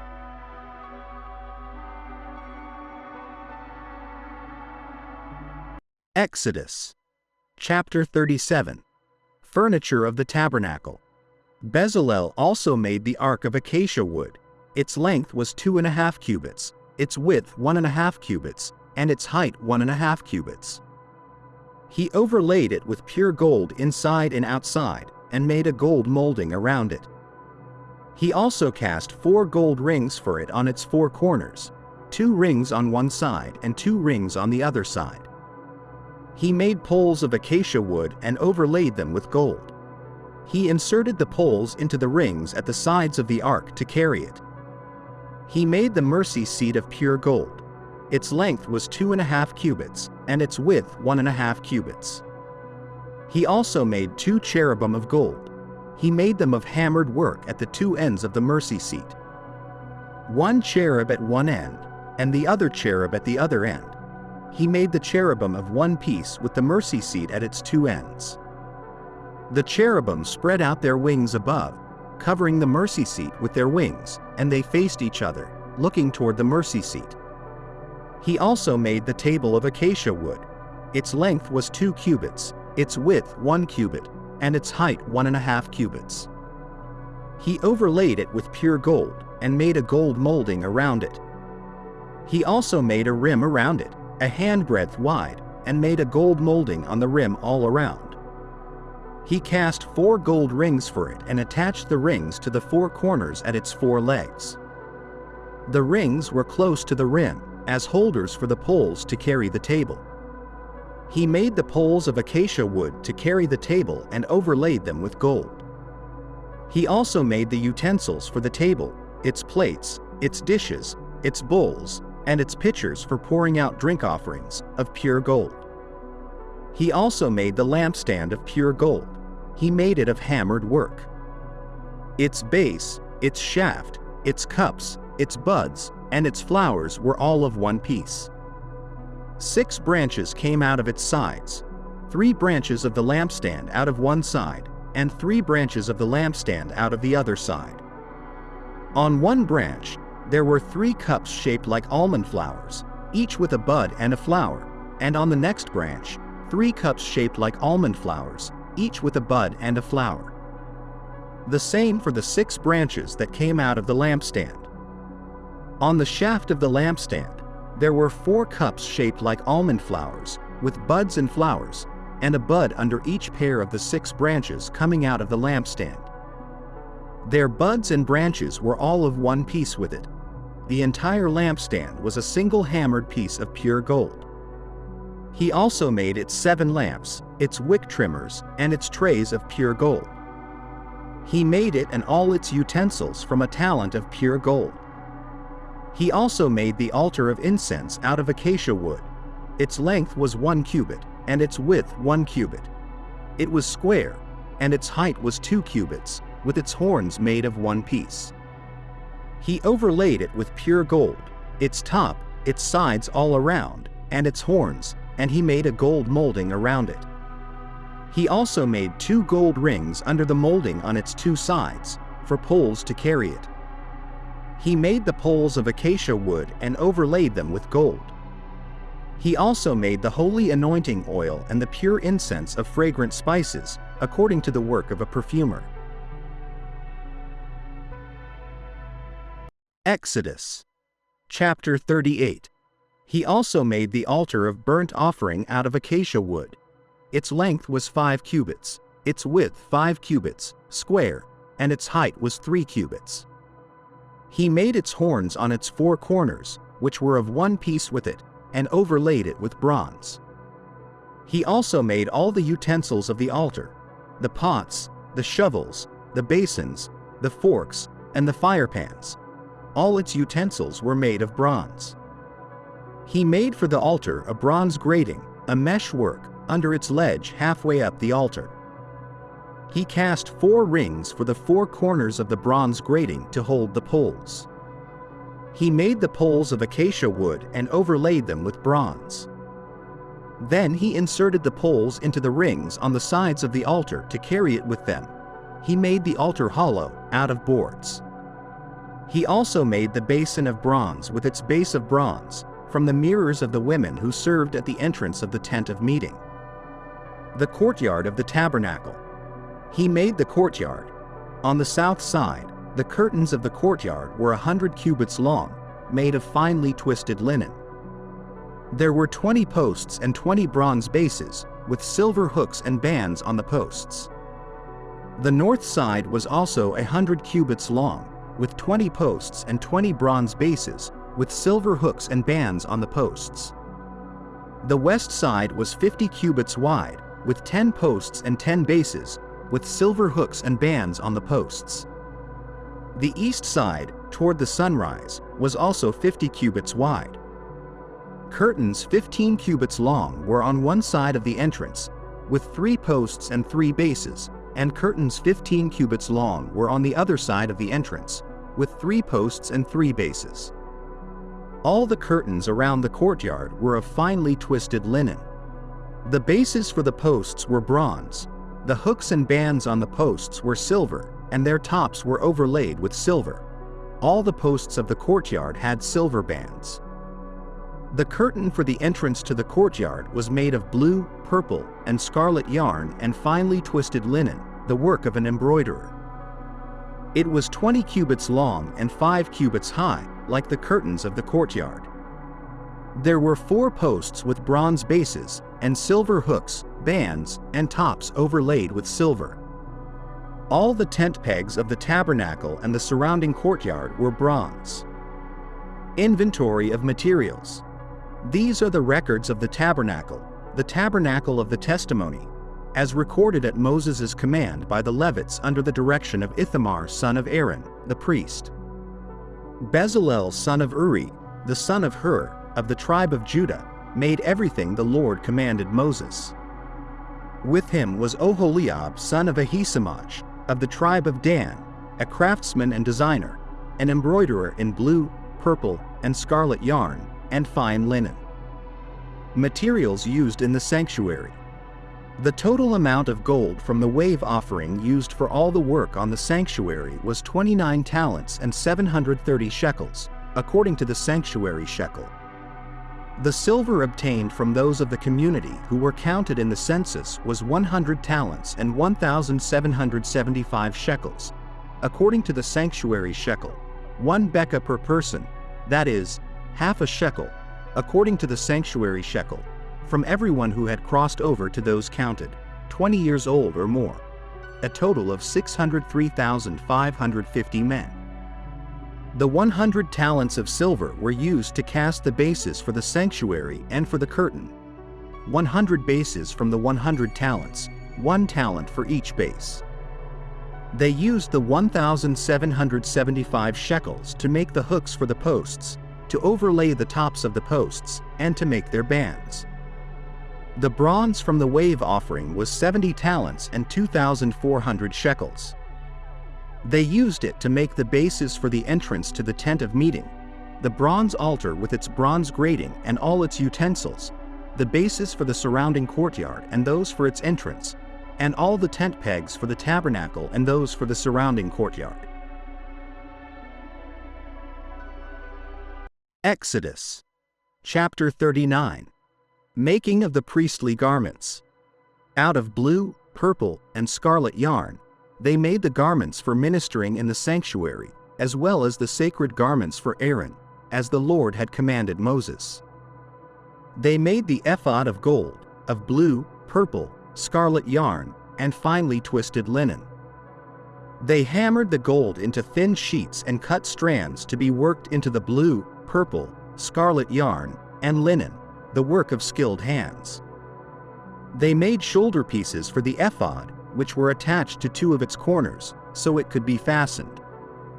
Its skillfully woven waistband was like it, of one piece with the ephod and made with gold, with blue, purple, and scarlet yarn, and with finely twisted linen, as the Lord commanded Moses. They mounted the onyx stones in gold filigree settings and engraved them like a seal with the names of the sons of Israel. Then they fastened them on the shoulder pieces of the ephod as memorial stones for the sons of Israel, as the Lord commanded Moses. They fashioned the breastpiece, the work of a skilled craftsman. They made it like the ephod, of gold, and of blue, purple, and scarlet yarn, and finely twisted linen. It was square, a span long and a span wide, and folded double. Then they mounted 4 rows of precious stones on it. The first row was a ruby, a topaz, and a beryl. This was the first row. The second row was a turquoise, a sapphire, and an emerald. The third row was a jacinth, an agate, and an amethyst. The fourth row was a chrysolite, an onyx, and a jasper. They were mounted in gold filigree settings. There were 12 stones, one for each of the names of the sons of Israel, each engraved like a seal with the name of one of the 12 tribes. For the breastpiece they made braided chains of pure gold, like a rope. They made 2 gold filigree settings and 2 gold rings, and fastened the rings to 2 of the corners of the breastpiece. They fastened the 2 gold chains to the rings at the corners of the breastpiece, and the other ends of the chains to the 2 settings, attaching them to the shoulder pieces of the ephod at the front. They made 2 gold rings and attached them to the other 2 corners of the breastpiece, on the inside edge next to the ephod. Then they made 2 more gold rings and attached them to the bottom of the shoulder pieces on the front of the ephod, close to the seam just above the waistband of the ephod. They tied the rings of the breastpiece to the rings of the ephod with a blue cord, connecting it to the waistband so that the breastpiece would not swing out from the ephod, as the Lord commanded Moses. They made the robe of the ephod entirely of blue cloth, the work of a weaver, with an opening in the center of the robe like the opening of a collar, and a band around this opening, so that it would not tear. They made pomegranates of blue, purple, and scarlet yarn, and finely twisted linen around the hem of the robe. And they made bells of pure gold and attached them around the hem between the pomegranates. The bells and pomegranates alternated around the hem of the robe to be worn for ministering, as the Lord commanded Moses. For Aaron and his sons, they made tunics of fine linen, the work of a weaver, and the turban of fine linen, the linen caps, and the undergarments of finely twisted linen. The sash was made of finely twisted linen and blue, purple, and scarlet yarn, the work of an embroiderer, as the Lord commanded Moses. They made the plate, the sacred diadem, out of pure gold and engraved on it, like an inscription on a seal, "Holy to the Lord." Then they fastened a blue cord to it to attach it to the turban, as the Lord commanded Moses. The tabernacle completed. So all the work on the tabernacle, the tent of meeting, was completed. The Israelites did everything just as the Lord commanded Moses. Then they brought the tabernacle to Moses. The tent and all its furnishings, its clasps, frames, crossbars, posts, and bases. The covering of ram skins dyed red, the covering of hides of sea cows, and the shielding curtain, the ark of the testimony with its poles and the atonement cover, the table with all its articles and the bread of the presence, the pure gold lampstand with its row of lamps and all its accessories, and the oil for the light, the gold altar, the anointing oil, the fragrant incense, and the curtain for the entrance to the tent, the bronze altar with its bronze grating, its stools, and all its utensils, the basin with its stand, the curtains of the courtyard with its posts and bases, and the curtain for the entrance to the courtyard, the ropes and tent pegs for the courtyard, all the furnishings for the tabernacle, the tent of meeting, and the woven garments worn for ministering in the sanctuary, both the sacred garments for Aaron the priest and the garments for his sons when serving as priests. The Israelites had done all the work just as the Lord had commanded Moses. Moses inspected the work and saw that they had done it just as the Lord had commanded. So Moses blessed them. Exodus chapter 40. Moses sets up the tabernacle. Then the Lord spoke to Moses, saying, On the first day of the first month you shall set up the tabernacle of meeting.